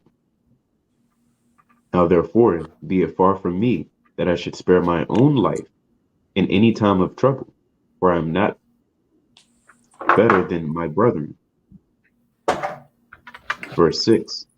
Doubtless I will avenge my nation and the sanctuary and our wives and our children, for all the heathen are gathered to destroy us, a very malice. Hey, that's one of my favorite verses right there, man. He says, doubtless I will avenge my nation, man. You got to avenge your nation. You got these heathen trying to destroy you, right? You got these heathen trying to put damn curses on you day and night, further oppress you, keep you away from the Most High, hinder your growth in His truth, all types of laws and legislation to stop the word from going out. So we got to avenge our nation, man. He said, doubtless I will avenge my nation, right? We can go on. Now as soon as the people heard these words, their spirit revived. And they You answered could with tell a a loud brother voice. something, he could be out the spirit. Salakia. You could tell a brother something, he could be out the spirit, and then you say a few words and the brother feel on fire, man. Right? That's all it takes sometimes. It could be a text message, it could be a phone call. A brother hears something, now he's revived. Right? You can go on.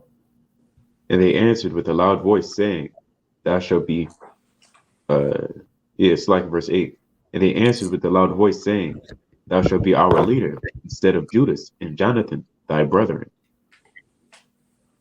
Fight thou our battles, and whatsoever thou commandest us, that will we do.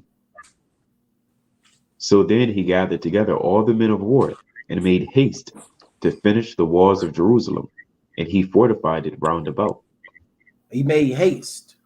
And everything that we're reading, not only is it applicable on a physical level, but it's also applicable on a spiritual level, right? So you have to look at how these things are done and played out carnally. And we're building a wall. We're building a nation. We're building a temple. And our forefathers made haste to do it. So when it's time to do the work, we make haste to do it, right? When it's time to keep the commandments, we make haste to do it. When it's time to get stuff in order, we make haste to do it. All right? So let's go on. Also he sent Jonathan, the son of Absalom, and with him a great power to Job, who casting out them that were therein remained there in it. So Tryphon removed from Ptolemaeus with a great power to invade the land of Judea, and Jonathan was with him in war. Right. But Simon pitched his tents at Adida over against the plain. Yeah, when it says Now pitch the tents, that doesn't mean going camping. Well, a lot of brothers, you know, what are they doing? What do you mean pitch the tent? I mean, they setting up camp, right? They setting up camp. They putting palisades, right? They building up little mini walls. They getting the fires going, and they camping, so-called like camp for the night. That's what it means, setting up their tents. They getting the military in order. When you watch that movie Gladiator, you see the camp that they at. You see the the dude named Maximus, if I'm not mistaken, that's his name. You see them going through the different tents, and they in there, some tents they going over war strategy, other tents they in there kind of drinking, right? So these are the different tents that are set up within the campsite. You got a yard down. Verse 14. Now when Tryphon knew that Simon was risen up instead of his brother Jonathan, and meant to join battle with him, he sent messengers unto him, saying, Whereas we have Jonathan, thy brother, in hold, it is for the money that he is owing unto the king's treasure, concerning the business that was committed unto him. So they got him on ransom. That's what it's saying. Yep. Right? They got him on ransom. I kidnapped Yardan. Give me 30,000. I give Yardan back. So they saying this brother owed money. He don't owe no money, but it's like ice. It's like paid in full. He kidnapped Sonny, and then all hell is breaking loose. Extortion. Yeah, right. Exactly. Extortion. Verse 16. Wherefore, now send 100 talents of silver, and 2 of his sons for hostages, that when he is at liberty, he may not revolt from us, and we will let him go. You see these damn heathen, man? Ought to Right? beat him. Right. Give us 2 of his sons so we can kind of hold these sons over his head. So we make sure he stay in line. If he don't stay in line, we're going to remind him that, look, we got your sons. All right, go on. Hereupon Simon, albeit he perceived that they spake this. Hey, Salaki, real quick. And Salaki, real quick, the so-called white man did that in the plantation. Take your damn children hostage, man. Might take them in a big house, sell them somewhere. Right? You can use this, go to the curses. Keep you in line. You know? Salaki, you can go on. Hereupon Simon, albeit he perceived that they spake deceptively unto him, yet sent he the money and the children, lest peradventure he should procure to himself great hatred of the people. Yeah, so if he didn't send this money, hey, the people that's following him would have got mad. What do you mean you didn't get Jonathan back? We love Jonathan, right? We hate you. You know, Israel is fickle. They want to stone David. They want to kill Moses, right? You don't want to lose the love of the congregation like that. They'll get you out of there. Yeah. They said, you better go get Jonathan back. And even though Simon kind of knew something that our people don't know, when a so-called white man speaking to you, he's being deceitful. Simon knew that. Jake, you don't know that. You got Esau telling you, I'll get you that raise. All right, don't worry about it. You just hang in there 3 more years. We're going to make it better for you. You got Jake happy, go home, tell his wife, everybody excited. 3 years go by, you fired.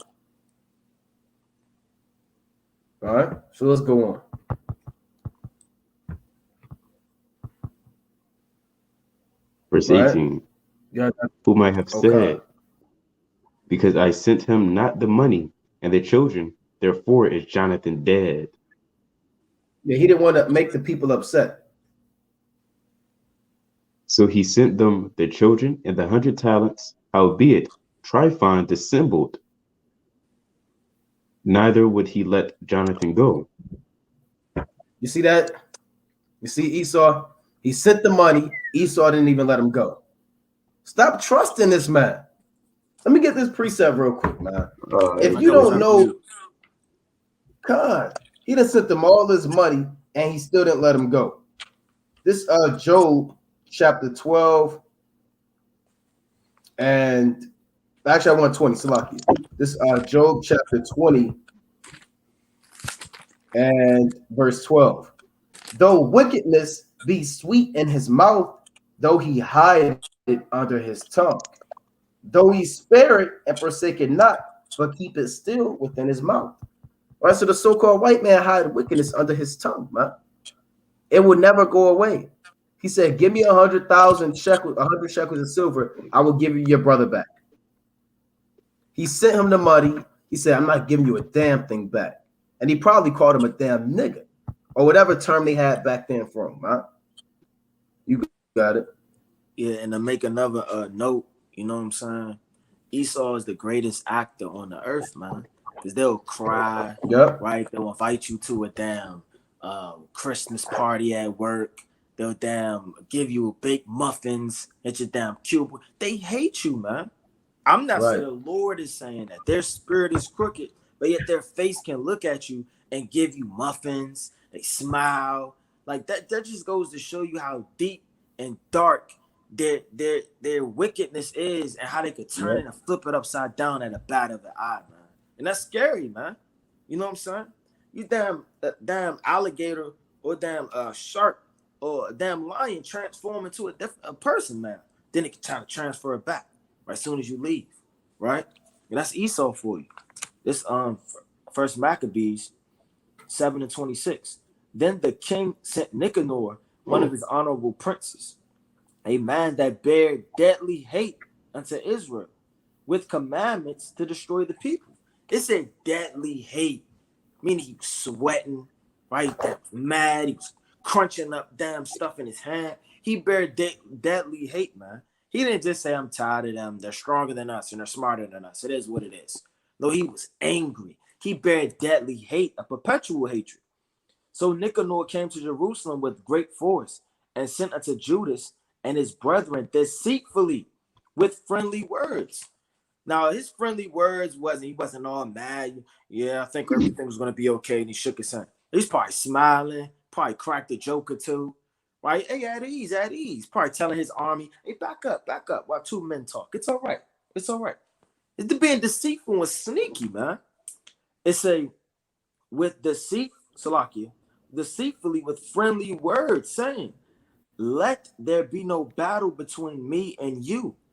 And for you to be able to believe their talk and as they be coming off extremely smooth and slick and subtle and oily, it says, let there be no battle between me and you. I will come with a few men that I may see you in peace. He came therefore to Judas, and they saluted one another peaceably. Howbeit the enemies were prepared to take away Judas by violence, man. And that's literally the so-called white man in a nutshell, man. He'll come to you, he'll speak peaceably, he'll act like he your friend, he may even hold the door open for you, right? You may be in line, and then the lady say it's $4.22. Then you kind of looking for 22 cents, then you come out of nowhere with 22 cents. Right? We don't want your 22 cents, man. We want your neck on the damn chain. You understand? Right. So all of that subtileness, well, you know what? Maybe Esau isn't so bad. Well, maybe we need to double think this. Or then we be at camp all the time. We be like, separate from your enemy. You know what Esau do? He give Jake a hug. We don't believe you, man. So you got to come up out of this, man. All this subtileness, because it's a strong delusion, right? That Satan got upon our people. Bro's got it. It's they say in the workplace when they give you a pizza party, that mean the company messed up. They trying to cover their ass, and they sometimes give you like little gifts. And we know Esau known for doing that. They give you little gifts, say, "Hey, you're doing a good job." But the next day, you fired. So Esau, he's a terrible man. He's a very bad man. Yeah. Hey, and if you don't find, you got brothers in the truth that have Esau at the Passover, at their new moon. Esau running late. All of Jake there. No, we're not stopping. We gotta wait on Esau. But they won't call him Esau. We gotta wait on our brother. That's what they say. Then Esau come in late, right? Then he kind of blowing the shofar. And I saw this picture on Twitter at this married this Edomite. Now this Edomite came out and confessed that we the Israelites. He said, did brother see that? No, I didn't see that. He said, he came out, he said, I'm an Edomite, and you had an Eve with a dress on, right? You had Eve with a dress on, with fringes on, right?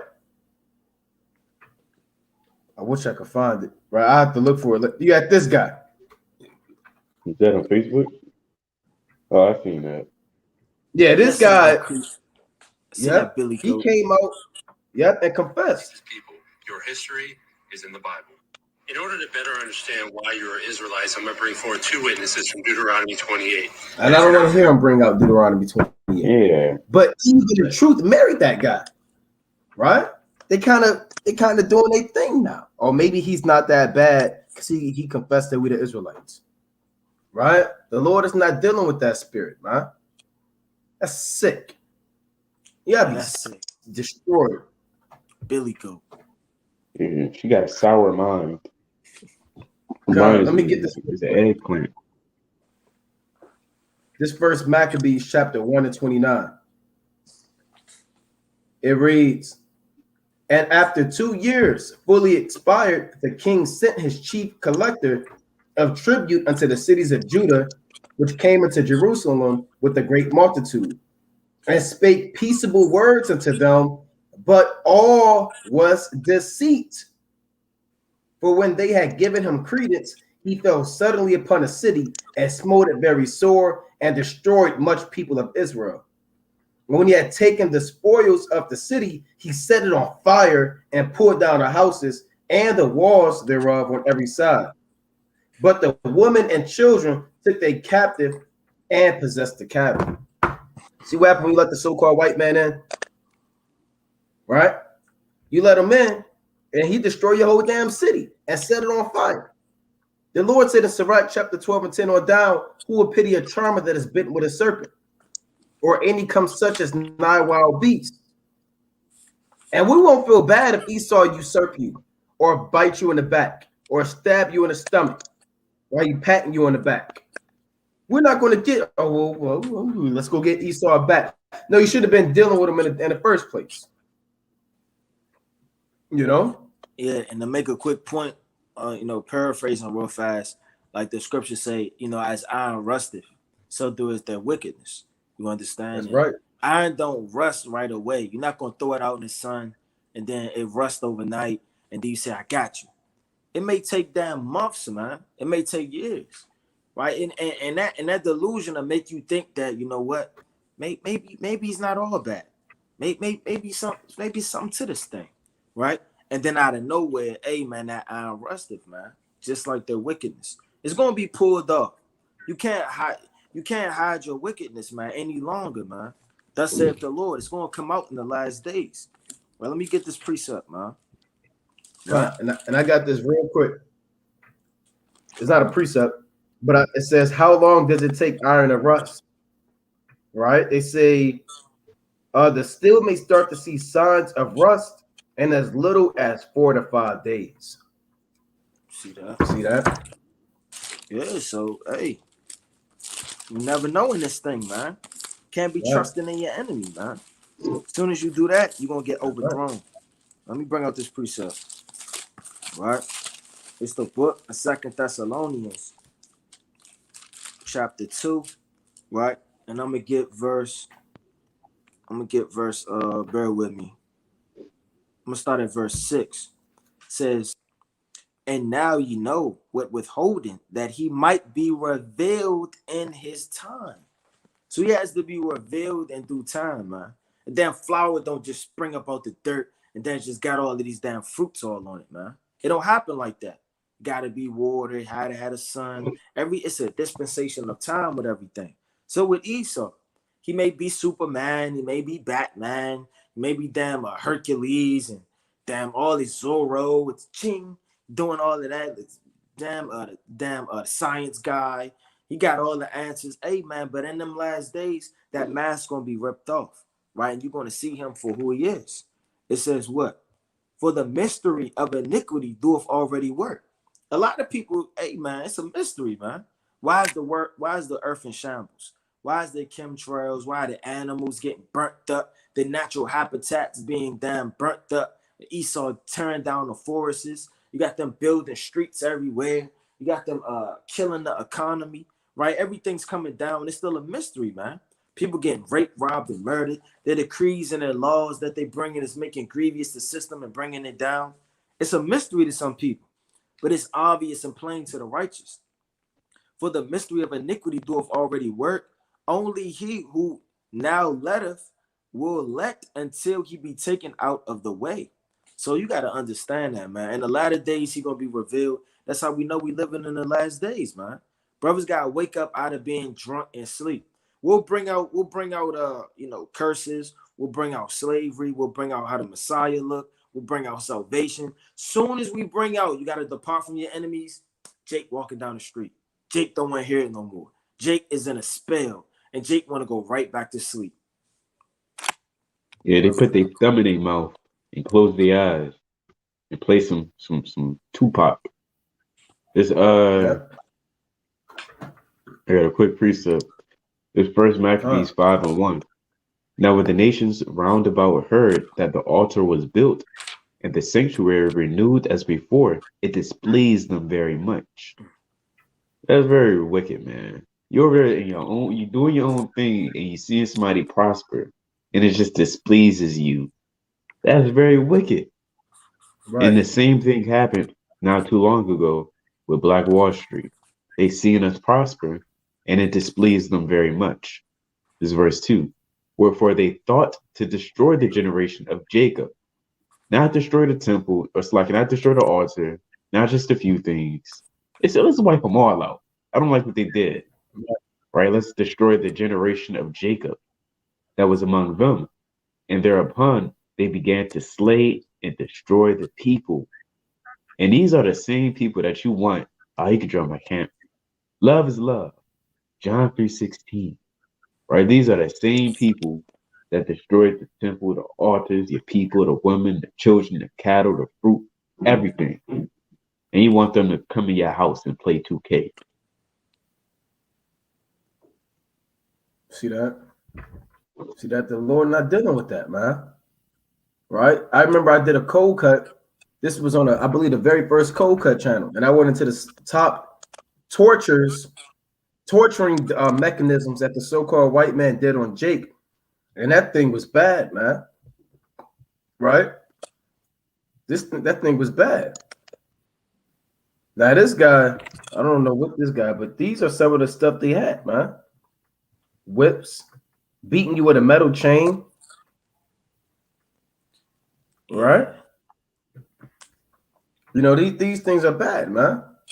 And I'll have to find that old video again, but I went into the top 10 tortures that actually happened, right? And once I find that, if that doesn't help you understand that this man, I mean, you should understand plain, but if that don't help you, I don't know what to tell you, man, because it shouldn't be that hard to break down that the so-called white man's your enemy. We shouldn't have to go to 20,000 precepts, right? Scriptures are life. It's speaking right now, right? And that, like the brother said, that man looked wild. Y'all saw that wild looking man? Yeah, you look like a centipede. That's right. That's right. So we can go back to that.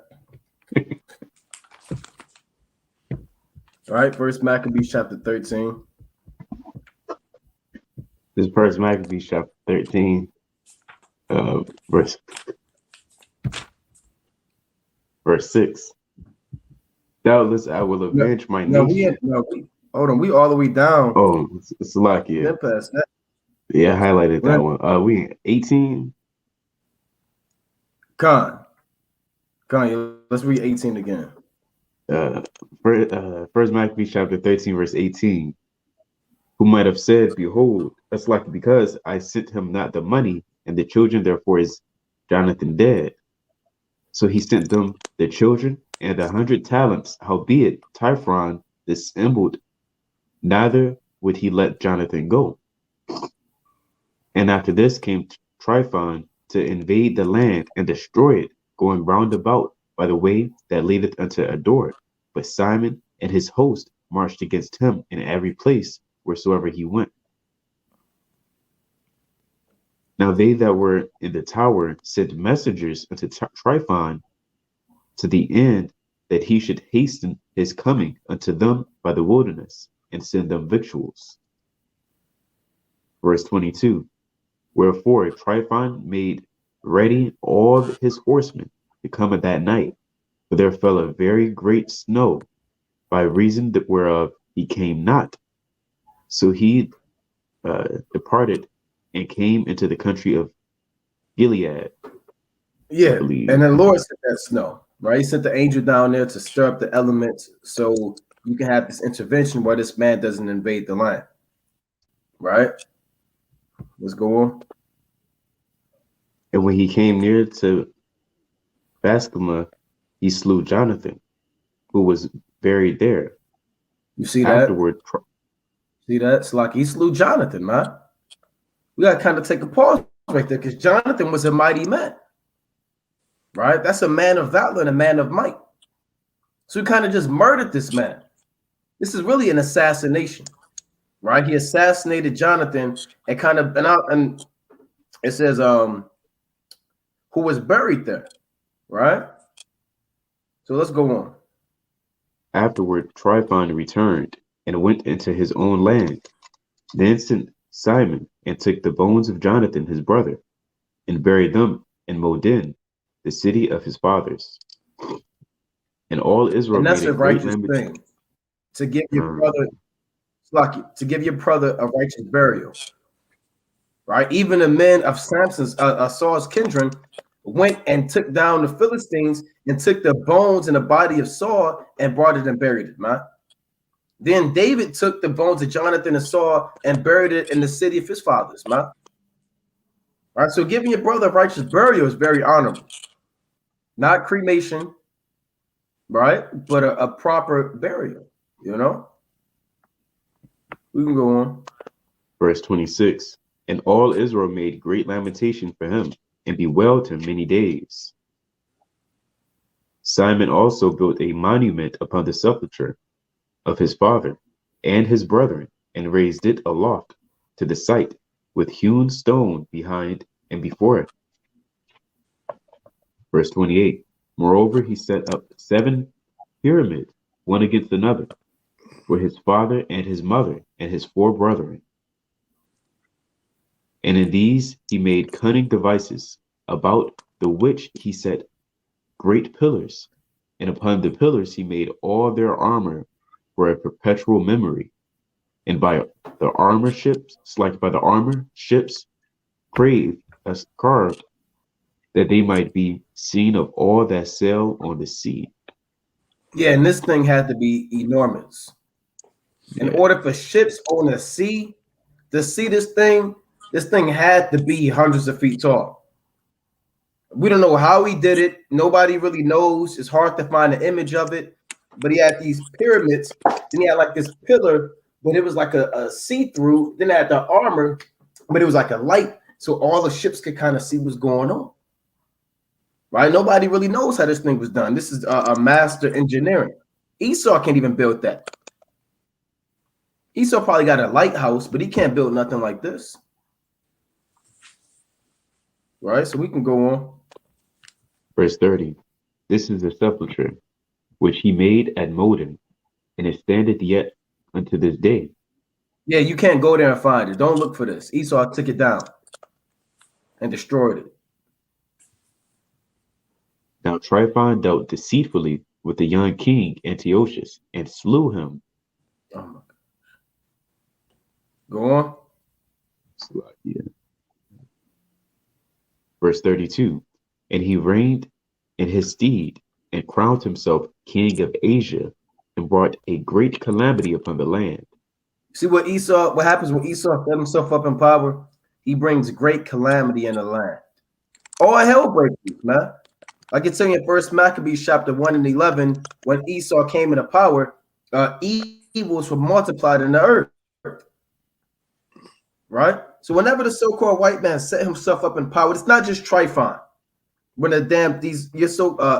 George Washington, Benjamin Franklin, Julius Caesar, Emperor Nero, Alexander, whenever a so-called white man sets himself up as king, he brings great calamity upon the land.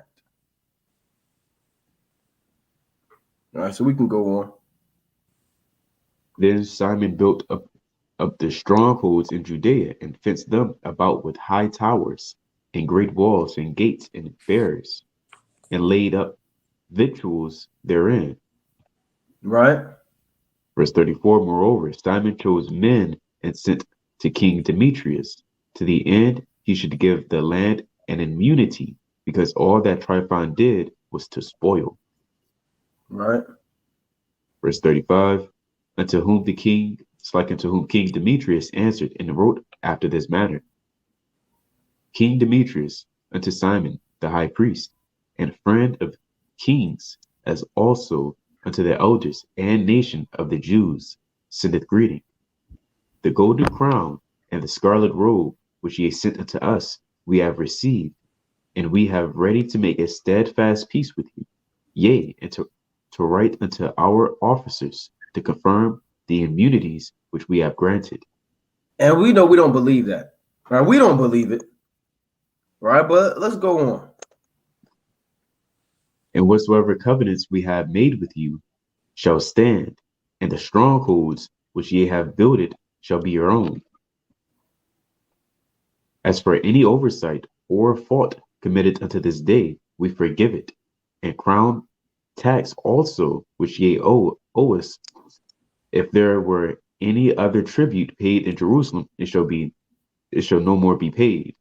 So basically, he granted them the immunity to pay back all of his taxes. The king said, you don't got to pay it back.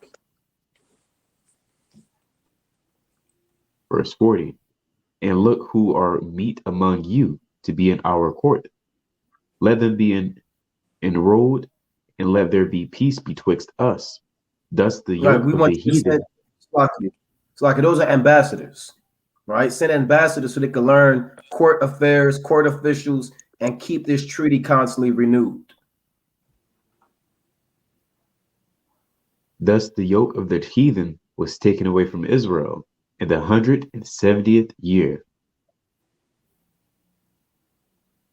Verse 42, then the people of Israel began to write in their instrument and contracts in the first year of Simon the high priest, the governor and leader of the Jews. In those days Simon camped against Gaza and besieged it round about. He made also an engine of war and set it by the city, and battered a certain tower and took it. Right, and these are certain siege devices. He besieged the city. Meaning, go ahead, Yardan. This is a delay. I did a cold cut on this, but on an old channel, but it got taken down on all the devices and instruments that he built and how he went through the cities with those siege weapons. For example, you got battering rams, you got catapults, you got certain siege weapons that it was like a long ladder. You push towards the wall, and you climb up and kind of, attack them. All right. So he was a top-notch engineer. And Esau, I think they special with that. They got something called can't remember. I believe this. What's that called? The steam. When he started making a whole lot of steam engines, they called that some type of age. I can't remember. They was boasting in that. But that's nothing. Industrial Revolution. The Industrial Revolution, right? They had the steamboat and the ferry and things like that. That's nothing compared to what Simon was doing. So he already had that stuff. That's right. Hey, you had onagers. That's another siege weapon. Scorpions, battering rams. Yep. These are all things that use to overthrow walls. You couldn't just go and use your sword and take down a damn wall. You had to make cunning devices and siege towers, right? And you had men that was kind of pushing the siege towers. You had trebuchets, you had catapults. These are all different siege weapons that were used to overthrow certain cities. Brothers should look at the siege of Jerusalem, man. How these so-called white man, the strategy he used to destroy Jerusalem. He didn't just come through the door and start just killing people, man. It took a long time for him to get through these walls, and he had to build land and bridges and do all types of stuff, man.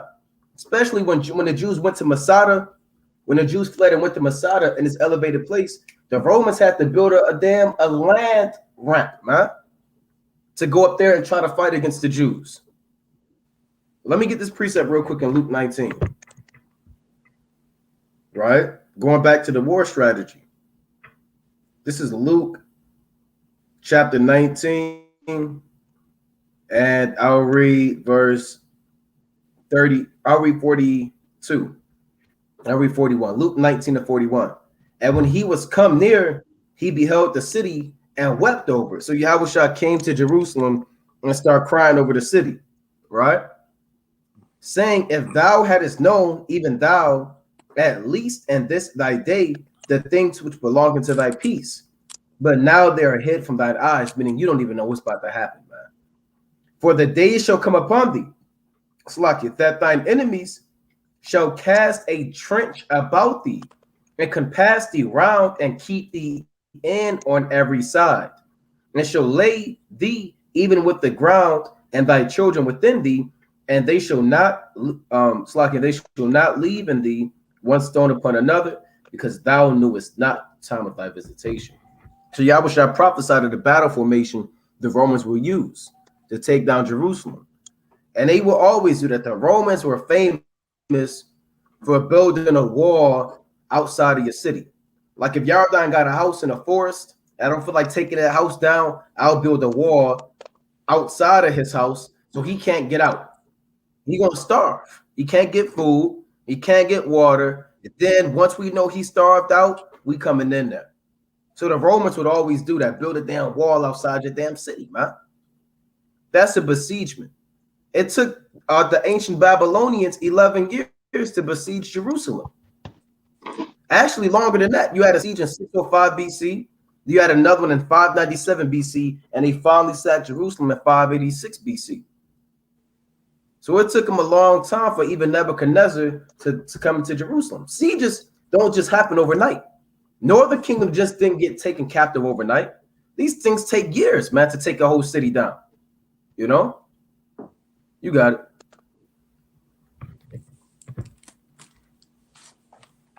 We go back to that in First Maccabees 13. First Maccabees chapter 13, verse 44. And they that were in the engine leaped into the city, whereupon there was a great uproar in the city. All right. You know what that is? Oh, you got it. I was going to say that's where you get the Trojan horse from. Esau got something called the Trojan.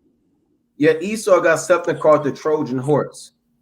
Right? The Trojan horse is when you make a siege horse. They made the siege horse, and you put men inside this horse, and they used this as a gift into the city.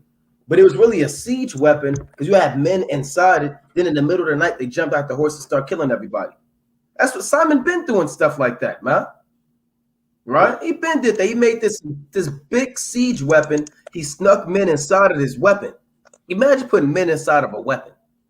Then he's taking the damn city down with the weapon. Then men come outside of the weapon and start killing people in the damn city. So this man Simon is a mastermind. You got it, Yardan. Let's see if I can find that. Yeah, you already said it. You had something? No, that's what I was going to say. Yeah. All right, let me show this real quick. All right, now this if brothers don't know what I'm talking about, this is if you haven't seen that so-called movie Troy, I'm gonna just show it from my phone.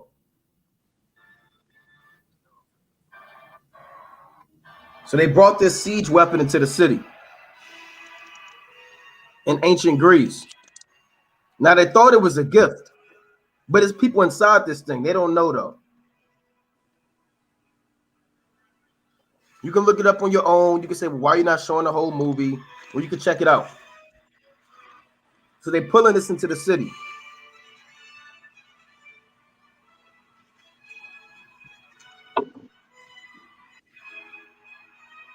I'm gonna get straight to the point.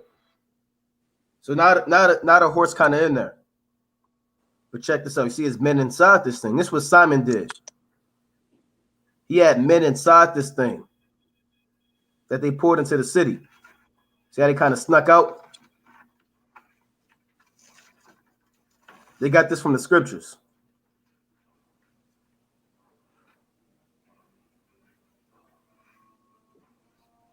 Kind of snuck out the weapon, man.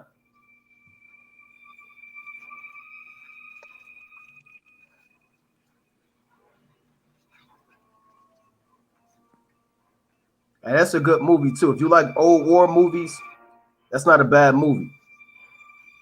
See that they got the signal up there, and you can kind of watch the rest on your own, man. So they kind of got out the weapon and started attacking the people. I seen that jump. Yeah, that's a good joint, man. You know, they got them old movies, man. So yeah, the brother called it. He said today is called MOUT operations, right? It's like urban warfare, right? So we can go back to it. It's pretty much urban warfare. That's a good name for it. MOUT operations or MOUT operations, military operations on urbanized terrain. So Simon been doing this stuff, man.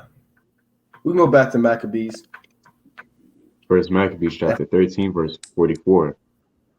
And they that were in the engine leaped into the city, whereupon there was a great uproar in the city, insomuch as the people of the city rent their clothes and climbed upon the walls with their wives and children, and cried with a loud voice, beseeching Simon to grant them peace.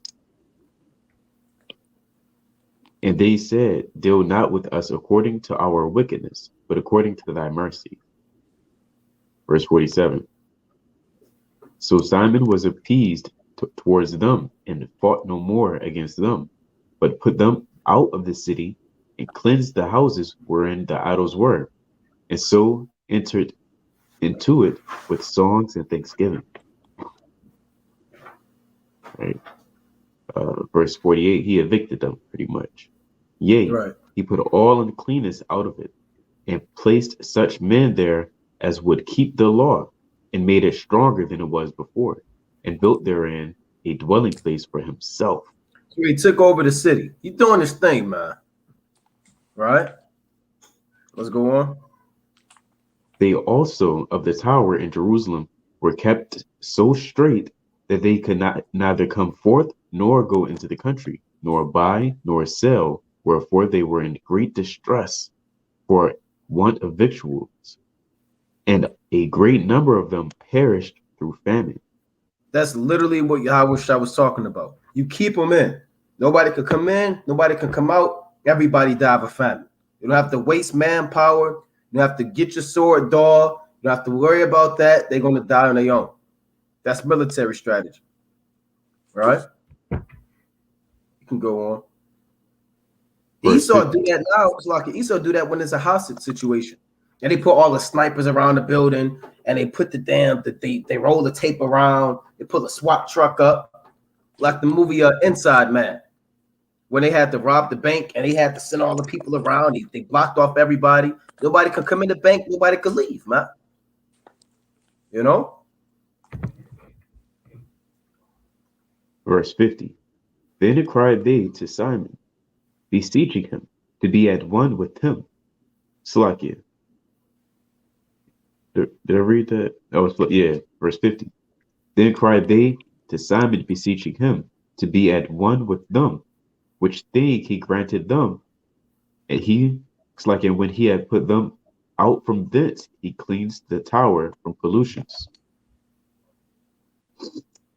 and entered into it the 23rd day of the second month, in the 171 year, with thanksgiving and branches of palm trees, and with harps, and with cymbals, and with viols, and hymns, and songs, because there was destroyed a great enemy out of Israel. You see that? So you're supposed to turn up on this day, man. You shouldn't be fasting on the day of Simon, right? Mourning and weeping. You got ashes all on your forehead, right? I want to be over righteous. I know they're celebrating, but I'm going to fast. No, brother, you're in the wrong spirit, man. What do you mean you're fasting on the day of Simon? It's a time and place for everything, man. Right? It's not a day to sit around and play 2K. Once the day of Simon, I'm calling out of work, I'm going to play 2K. No, you got to read this chapter, read the account, read the book of Maccabees, man. It said they have to cook you up a good meal, man. If you like lamb, hey, go get some lamb and throw it on the grill. If you like some venison, hey, get your venison and do your thing, man. Right? This might be the last day of Simon. What are you waiting on? Right? If you like your, some mac and cheese and some damn, do your heart's desire and righteousness, man. Let me get that at Sirach 14. See, brother said jerk chicken. Let me get this quick precept of Sirach chapter 14. Right? So they turned up. They had cymbals. They had harps. Simon's probably kind of doing this little thing. The woman, they singing their songs. Right? This is Sirach chapter 14 and 14.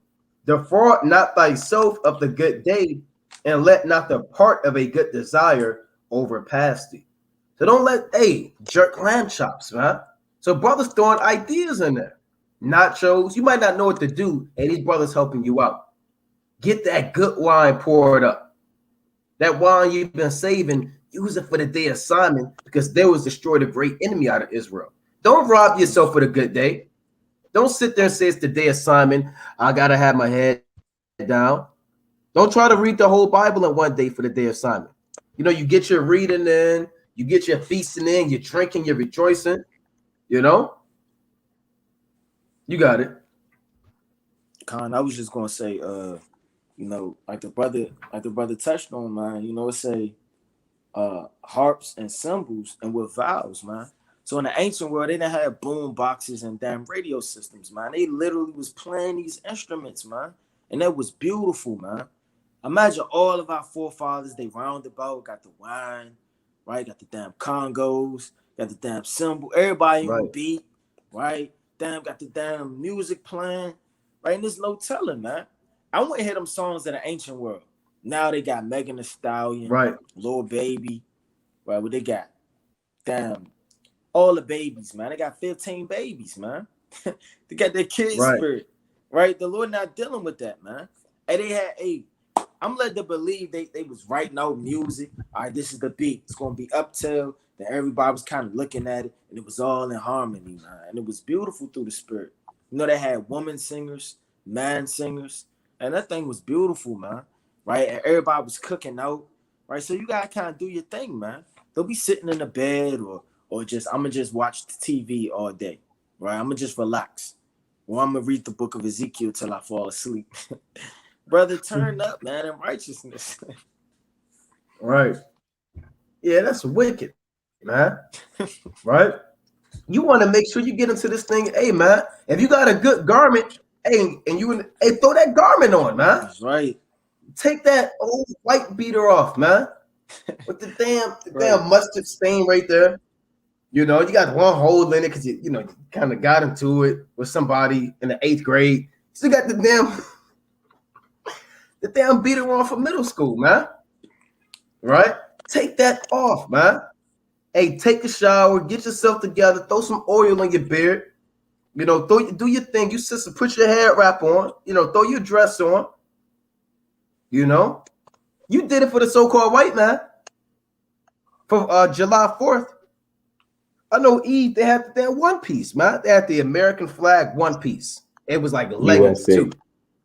Yeah, US. Eve, they wear like a legging one piece. I don't know what they call it, but that's what they got, man. So they can show their body all off, and they got the flag all on it. Right? You got Jake getting a damn beard, they getting blunts for 420. I'm gonna smoke out this time. It's 420. We're gonna get high like never before. That's damn Jake, man. We're gonna buy 420 ounces of weed. And we're gonna smoke it. We got all day to smoke it, right? So this is what Jake is into, man. And we turn up with it. I'm looking forward to the day of Simon. Right? Hey, day of Simon, as soon as the sun go down, it's going down. We're gonna prep that day, we're gonna do the thing. All right, it's gonna be in righteousness, man. Right? So you want to make sure that you do not defraud yourself for the good day. Let me get this precept. This Ecclesiastes chapter 2. I'm going to read 23. Right? Ecclesiastes chapter 2 and 23. For all his days are sorrows, and his travail grief.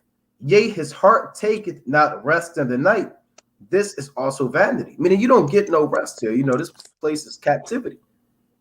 Right? See, brothers throwing hella ideas on there. Honey glazed salmon, beef on the grill, bean, grill, damn green beans, man. peas, brown rice, macaroni shells, you know? Let me read on. Verse 24. There is nothing better for a man than that he should eat and drink, and that he should make his soul enjoy good in his labor. This also I saw that it was from the hand of God. So the hand of the Most High give you that too. The Most High don't just put you through the fire all day, all night. And on the feast day, your house on fire, right? Think your Bible falling apart. No, the Lord gives you the opportunity to rejoice even in feast days, man. That's your portion. That's the hand of the Most High too. The hand of the Most High is judgment. The hand of the Most High is natural disasters. The hand of the Most High is him giving you knowledge. What else comes from the hand of the Lord? Stop putting the Most High in a box. The hand of the Most High is also giving man what? The ability to eat and drink and to enjoy the good of his labor, man. To kick his feet up and drink wine, right? To read the account of Maccabees, man, right? These things are good. Brother, add something. Let me get this real quick. Let me get this in Ecclesiastes 8 and 5. It's like at 8 and 15. Ecclesiastes chapter 8 and 15.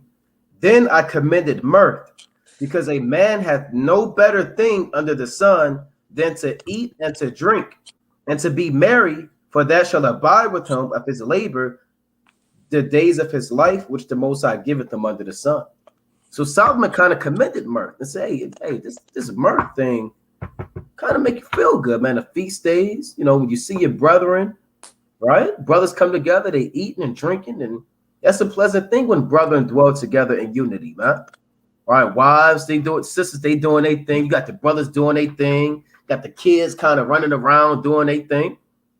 That's a beautiful thing, man. You kind of looking around and say, hey, this is righteous right here.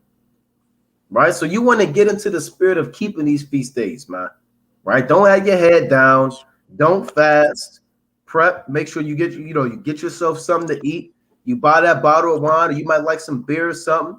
You know, you read the account of Maccabees. You know, you play your music. You know, whatever you like, you play it in righteousness, man. No Project Pat, like the brother said. No damn little baby. You know, you keep this thing righteous. So we can go back to that for brother that had nothing. First Maccabees chapter 13. First Maccabees chapter 13. Hey, Salaki, real quick. David turned up so much, his damn clothes was coming off, man. Let me get this precept real quick in 2 Samuel. All right, Salaki, let me get this 2 Samuel, this chapter 6 and verse 20. I'll start at 21. And David said unto my call, it was before the Lord, which chose me before thy father, and before all his house, to appoint me ruler over the people of the Lord, over Israel. Therefore will I play before the Lord. So the Lord chose you to be in this truth. The Lord chose you and let you know about the day of Simon. The Lord chose you and let you know that you Israel. Therefore, and you should play before the Lord, man. Right? Thank the Most High, man, for the day of Simon. That's what David said. The Lord said, well, all right, well, the Lord chose me. I guess I'm king, whatever. No, he said, hey, look, hey, the Lord chose me. I'm going to play before the Lord, man. I'm going to do my thing, right? And I will yet be more avowed than thus, and will be base in my own sight. What does it mean being base in your own sight? You might not have no rhythm, I can't dance, but you're going to do your thing, man, for the Lord. It might be embarrassing, right? You might not know what's going on. You might have 2 left feet, but you're going to make yourself base because you're doing it for the Lord. You ain't doing it for man. That's what David said. David wasn't thinking about these women like my call. She thinking about women looking at him. That's the last thing on David's mind. David don't give a damn. He's doing this for the Most High, right? So that's what we doing, man. Right? You might not be able to dance. You might not be able to sing, but you're going to make yourself base in your own sight. You know it, but it's for the Lord, right? Let me read that again. Right, this 2 Samuel chapter 6 and 22. And I will yet be more vile than thus, and will be base in my own sight. And if the maidservants which thou hast spoken of them shall I be had in honor. Therefore, Michal, the daughter of Saul, had no child until the day of her death. You see that? See that? So you want to get into this thing, man? You know? So we can go back to that. First Maccabees chapter 13, verse 52 again. Con. He ordained also that day should be kept every year with gladness. Moreover, the hills of the temple that was by the tower he made stronger than it was. And there he dealt with himself with his company. Yeah, so it's a day of gladness. Right? Let me look up the definition of gladness. Right? Let me just look it up. A lot of brothers, right? They may not know. All right, gladness, a condition. You can look this up on your own. I didn't make this up. A condition of supreme well-being and good spirits. Beatitude, blessedness, blessed, cheerful, felicity, happiness, joy. Right? It's a day of joyfulness, man. Felicity, gladness. You smiling. Hey, the sun go down and you geek, man. You know? You're doing your thing. You're not worried about rent. Day of Simon is not the day to worry about bills. Right? You're not worried about your car note. Right? You're not worried about that woman she ain't text you back. Right? That brother, he just stopped talking to you out of nowhere. Right? You're not worried about what your aunt Keisha got going on, the gossip in the family. Right? You're not worried about that, man. You're not worried about what, whatever expenses you got, what your co-workers think about you keeping the day assignment. Are you going to get fired? Are you going to get that job? Hey, let that stuff go in the day assignment, man. This is about Yahuwah Bashmiawashad and our forefathers. Right? And real fast, hey man, in the world, people used to be geek the day before Christmas, man. Yeah. Be staying up all night, scratching their damn necks, texting everybody, right? Looking at the damn sun when it's about to come up. That's how you gotta feel about these feast days, man. You gotta be ready to turn up. Hey, man, I can't wait till Pentecost, man. Yeah, I literally cannot wait, man. I was on the call with the WFR Orlando brothers, and hey, man, we's turning up, man. It's like it's gonna be on righteousness, man. We got X, Y, and Z. That's what we're gonna do. Brothers is ready, man. You know what I'm saying? So that's how you gotta be in the spirit, man, in this thing, man. Because like the brother bringing out, hey, this the little bit of joy and captivity that the Lord has given us, man. Right? In righteousness, you could righteously have fun, man. How often can you do that? You go to work every day, you slave, your damn back hurt, damn get chased by the police, or you got $5 in your pocket. Damn, getting robbed every Thursday when you get paid, right? Dudes outside your building know when you get paid, right? Because you yelling at, hey, man, they know what's going on, man. And this little bit of life and captivity, the Lord give us a little bit. You like brother brought outside right 14 and 14, man, right? So we got to enjoy these things in righteousness, man, and turn up, man, like David. Turn up like our forefathers did in this thing, man. And I'm going to turn up, man, Lord willing. Hey, Lord willing, man, we turning up, man. So, hey, man, like the brother said, man, like we bringing up, this could be the last day of Simon, right? You sitting there, you want to argue with your woman on the day of Simon. I don't like the way you did so and so. You bringing up stuff from back in the day, right? Remember that time, right? Hey, we're not dealing with that in the day of Simon, man. You got Eve bringing up old stuff. Remember 3 years ago you brought that and you left it in the fridge. Hey, ain't nobody trying to deal with that, man. Right? You're not working. You're not picking up that extra shift. Esau said, "Look, I need you to pick up this extra shift. Hey, look, we're gonna double you up." No, that's sick. No, look, no. You say no, or whatever you gotta say, man. It's the day of Simon. You don't gotta tell. Look, I'm a Hebrew Israelite from the tribe of Judah. It's the day of Simon. You start going to First Maccabees 13. Right. You might not even ask. You might kind of see your damn boss and co-workers sending you stuff. You kind of like put them on the back burner, man. Stressing you out. Where is your report at? Esau sending you all caps, exclamation point. Where is your report? Right? Hey, look, and you might get that. You might, man, get the fuck on, man. Right? You might say, pass the wine, man. Right? Hey, you might be dancing on your report. Right? Gotta throw that thing on the ground and start dancing on it, man. Hey, you might need it for that fuel because you lighting the lamb out in the back. So you might look. We ran out of fuel. You kind of throw it in it. Mhm. Now, if you need that report, keep it to the next day. Right? You need that. You keep your job. Right? If you got like a draft, you can kind of throw it in. Jake takes stuff too serious. Yeah, we gotta clarify. Brother asks, I'm in high school. Should I drop out because it's the last Right. days? Come on, brother. Yeah, don't burn all your stuff. Don't burn all of your tax stuff, all your lease. Don't set your lease on fire. Right? Your kid's birth certificate, the damn artwork they gave you when they was 8 years old. You don't gotta burn all that, man. Right?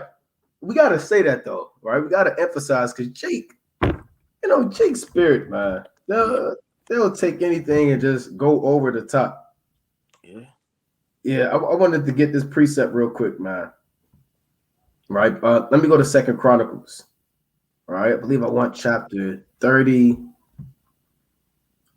All right. This bear with me. This 2 Chronicles chapter 30 and 21.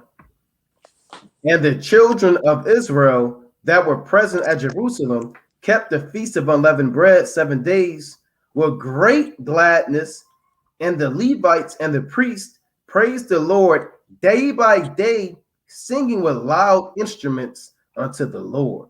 So they had the music turned up loud. The damn neighbors, what are you loud for? What's going on? You're normally quiet. Hey, guess what? We're not answering the door, man. They kind of got the broomstick. What's going on up there? Right? They call it your phone. Hey, look, your neighbors down, they coming outside. They see all of the lights and stuff going on. They walk, they Edomites, they got their hands like this. What are they up to? Right? Hey, look, we're not going outside. We don't care, man. It's the day assignment. You got it. Hey, that's what the Edomites be doing at the damn school when we be cooking out, man. Right. You see them all mad from the top damn floor, kind of be looking down. Hey, Right. quiet down there. Yeah, it's gonna be packed on Pentecost. I'm thinking about it now. It's gonna be a lot of people, man, in front of that building. Esau's gonna lose his mind. Yeah, Esau, it was the Feast of Dedication. Esau looked up the window. It's Saturday night. You're too loud. Hey, Gabar was like, oh, hey, Gabar kind of didn't give a damn, kind of told him to his face, man. You know, he says it's the Feast of Dedication, man. And he started off staring like he was going to intimidate brothers. He cut on his little light and he kind of stared like brothers was going to be like. Then he kind of opened up the window and stuck his hairy arm out there. Then he started, he started talking, man. Right. So, hey, man, we're not about to stop turning up for the Lord because you get offended, man. We don't give a damn about you, man. Right. Yeah, so, hey, look, they play loud instruments. If you got that speaker, you kind of bought it just for the day assignment. Don't turn it up a little bit. What did he say again? Right? No, man, turn that thing up, man. You know, turn that thing up. I don't want to turn up. I don't want to cook too much. I don't want to turn the flame too much on the grill. No, turn that thing up, man. I don't want to do that. I don't want to be too loud. It's too hot. Put some stuff on that grill, man.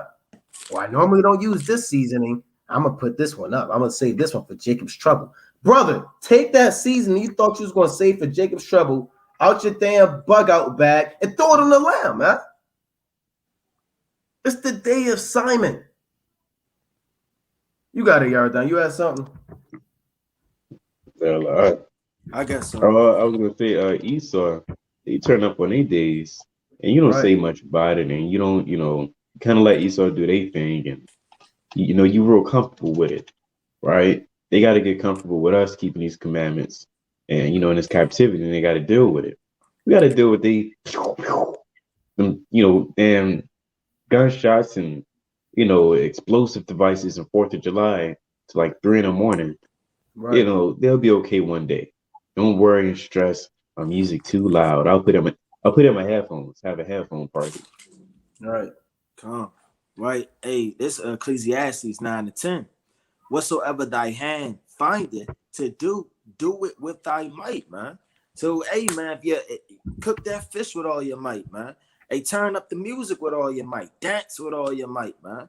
Hey, man, do righteousness. Read. Whatever you want to do, man, do it with all your might, man. Don't play the music half-ass. Got us all damn. Can't hear the voice. You just hear the instruments. No, turn that thing up, man.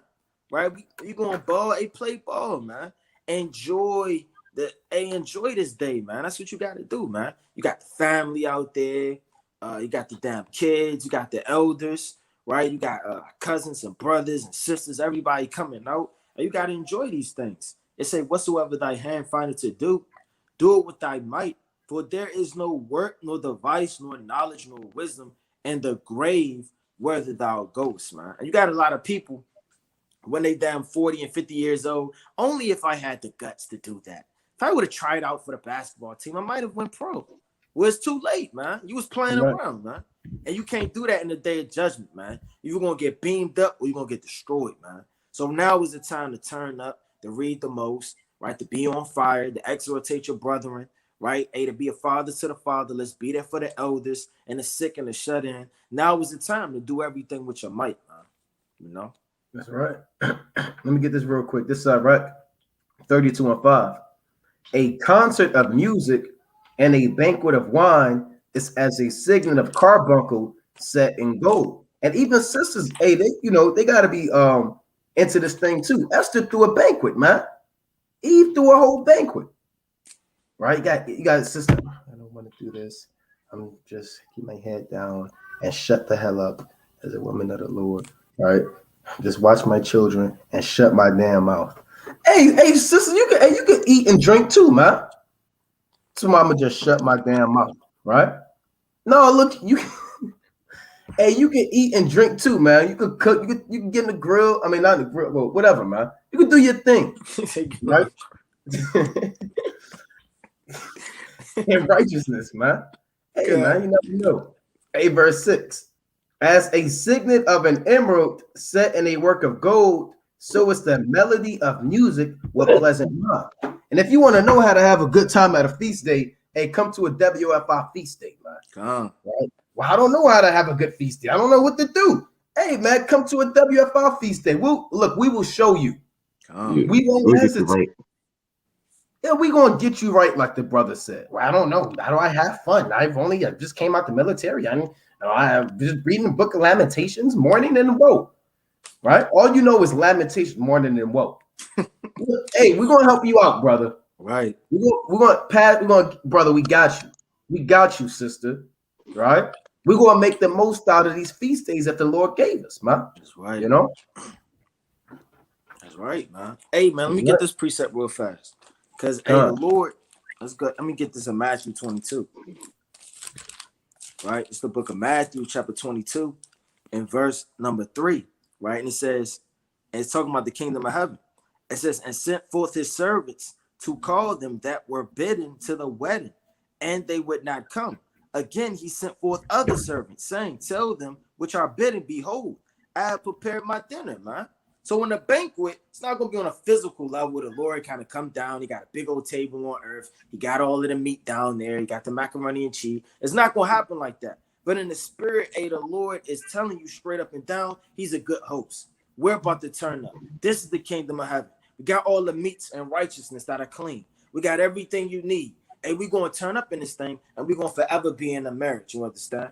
Just like in the book of Tobit, they was turning up for 14 days, man. Right. You know how long that is, man? Hey, brothers probably couldn't turn up for 4 days straight. Right. Then get home. I know during the feast days, we get home about 4 in the morning, man. 5 in the morning. Then we wake up. Then we got to do it all over again. Kind of come back, and we got to do the thing again. Feast of unleavened bread. And then the next day. Then the next day. Damn. I ain't getting no sleep. Right? You keep turning up righteously, man. And that's how our forefathers did. And then when they got back home to Tobit's house, they turned up for another 7 days, man. Hey, so they was turned up all throughout the Bible, you understand? It says what? And sent forth his servants to call them that were bidden to the wedding, and they would not come. Again, he sent forth other servants, saying, tell them which are bidden, behold, I have prepared my dinner. My oxen and my fatlings are killed, and all things are ready. Come unto the marriage.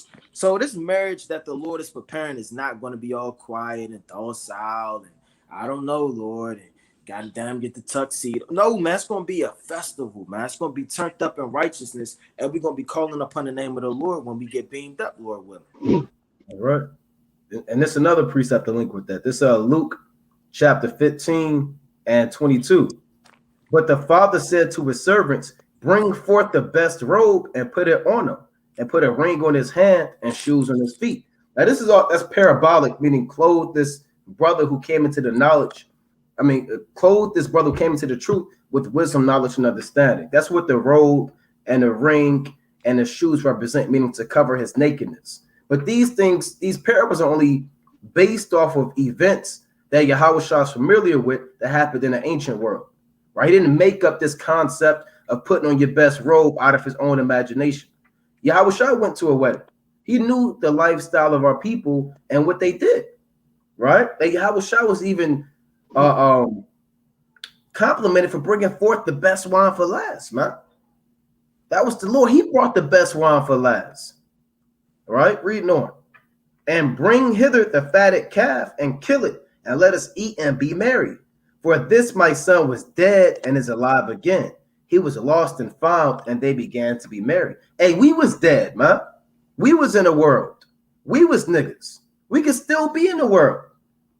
Why not rejoice in the feast days? Why not buy your best robe or your best garment? Why not get that best lamb you want, man? Oh, that lamb. Oh boy, that one's too big for the feast day. I'll let Esau get it. It is his captivity. Obey the powers that be. Right? No, brother. Don't apply Romans chapter 13 and you want to buy the lamb, but you want to give it to Esau. Right? No, that's off, man. Verse 24 again, for this my son was dead and is alive again. He was lost and is found, and they began to be merry. Now his elder son was in a field, and as he came and drew nigh to the house, he heard music and dancing. How do you hear dancing? You got to see it. But this man heard dancing, meaning they was in there doing the thing, man. How you in a field and you hear dancing? These brothers are turning up. Right? So, hey, man, that's the thing. I got a precept, right? Hey, this is the book of 2 Chronicles, chapter 5 and verse 12.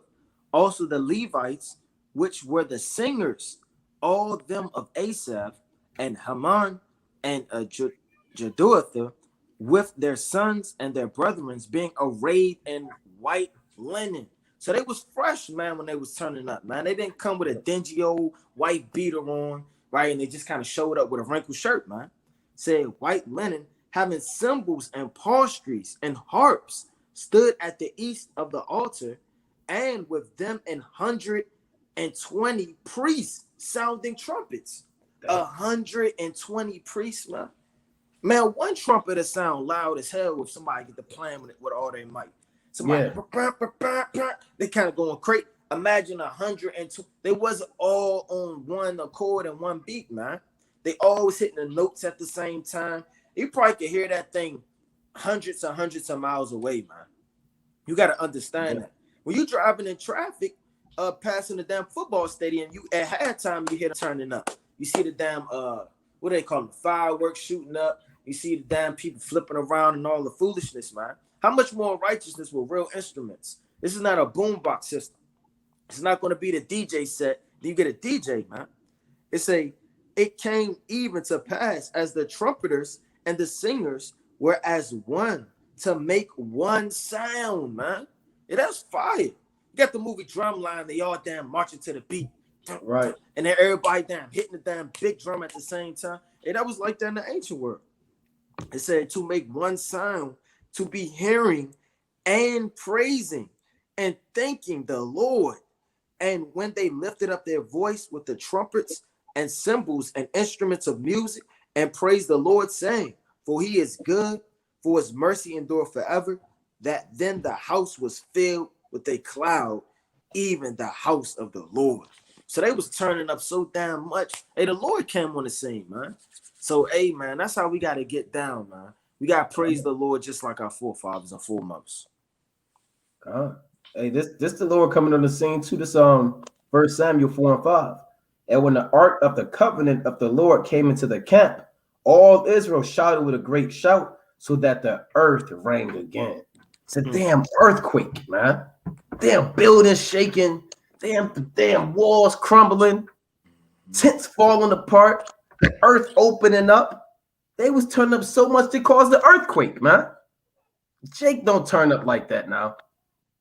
Jake, you kind of do your thing, but you don't cause earthquakes. Damn seismic shifts. Damn tsunamis coming in now. Tsunami watch.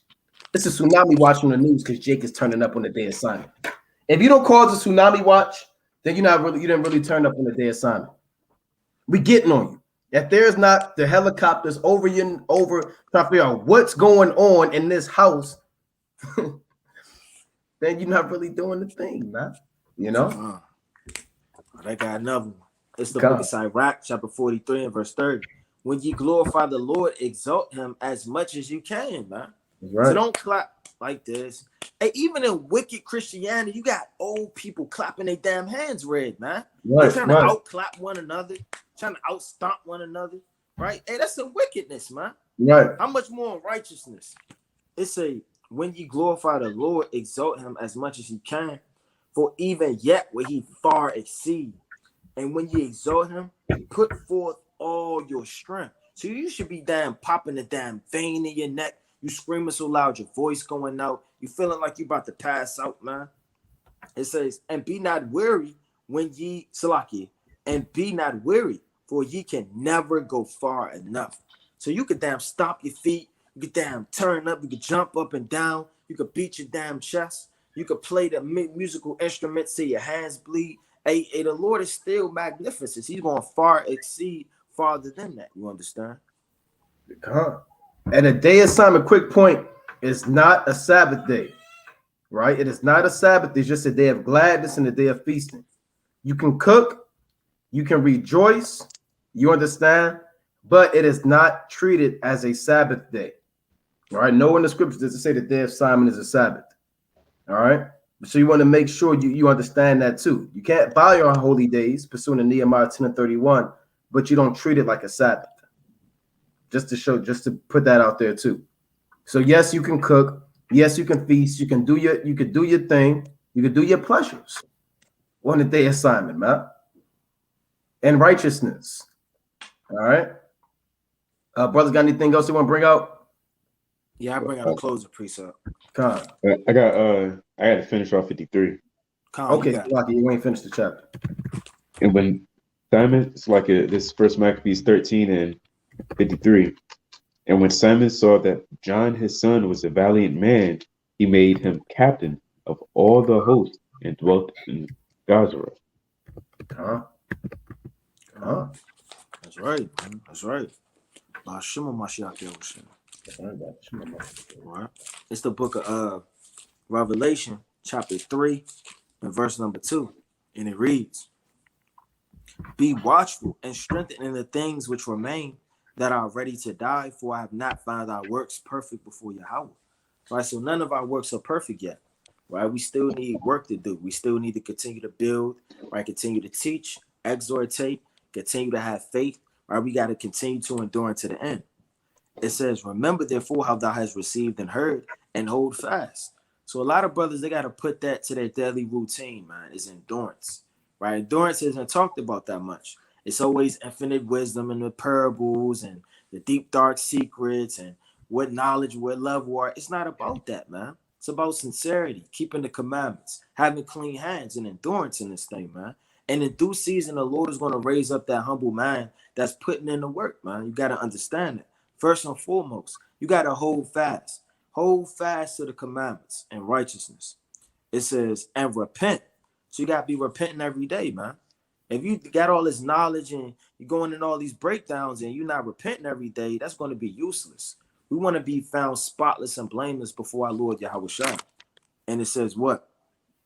Therefore, it says, if therefore thou shalt not watch, I will come on thee as a thief, and thou shalt not know what hour I will come upon thee. So if you're not diligently watching, keeping your hands clean, holding fast, and being perfect in these last days, the Lord going to come on you as a thief and blow your candle out, man. So continue to stand fast, endure, and Lord willing, have a mighty day right at assignment, man. Hey, you got to turn up, man. You know what I'm saying? In righteousness. It's all right. Chapter 30 Like, yeah. Like, I just had to bear with me. Yeah, Sirach 29:3. Keep thy word and deal faithfully with him, and thou shalt always find the thing that is necessary for thee. Right? You got to keep your word. You got to uphold your part of the covenant, keep the commandments. Right? And you'll find that the Most High, will bless you, whether it be with wisdom, counsel, friends, exhortation, things of that nature. You got to do your part as well. You got to meet him halfway there. Right. That's right. You have something else on that, yard done? Right. I'm gonna get the classic in Revelation chapter 22 and 12. And behold, I come quickly, and my reward is with me to give every man according as his work shall be. So again, the Most High is going to come reward you according to your work. Whatever you put in, that's what you're going to get. If you've been reading, praying, studying, sincere, clean hands, clean heart, keep the commandments, humble of mind, all of the righteous works and attributes our foremothers and forefathers had, you're going to be rewarded accordingly. Right? That reward is not always just when the Lord returns. That reward happens every day. Every day you're rewarded or punished or being judged for what you have done. So whatever you put out, that's what you're going to get. If you're slothful, if you're lazy, if you half-stepping, if you think about going back in the world, you secretly hate your brother, hate your sister, you envious of your brother, your sister, you being proud, the Lord is going to cut you down, and then you'll be out back in the world, and you won't be able to make it on the first resurrection. Right? So with that, again, subscribe to the Cold Cuts channel. We got the Cold Cuts channel is back up and running. We got a unity camp in Orlando, right? WFI. We're merging with the mighty brothers, the sons of Zion, servants of Zion, Israelites out there in Orlando doing the work. So brothers are joining forces through the spirit and power of Yahuwah Shem Yahushua. So if you're in the Florida or Orlando area, come down and get the word and fellowship and congregate. Their assignment tomorrow at sundown, new moon, May 10th at sundown, Pentecost, May 15th at sundown. Mark the calendars, mark these high holy days. We got the number to call in for questions. We'll take questions for an hour, most are willing, if the Spirit allows us to. The numbers on the screen, you'll see it 213-603-9096, and the PIN number is 94-809-305.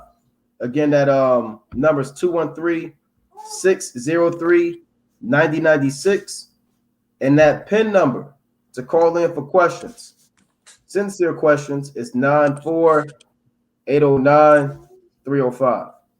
So with that, Brother Naquam, Brother Rye, Brother Yardan. right? From Yashala, Shalom.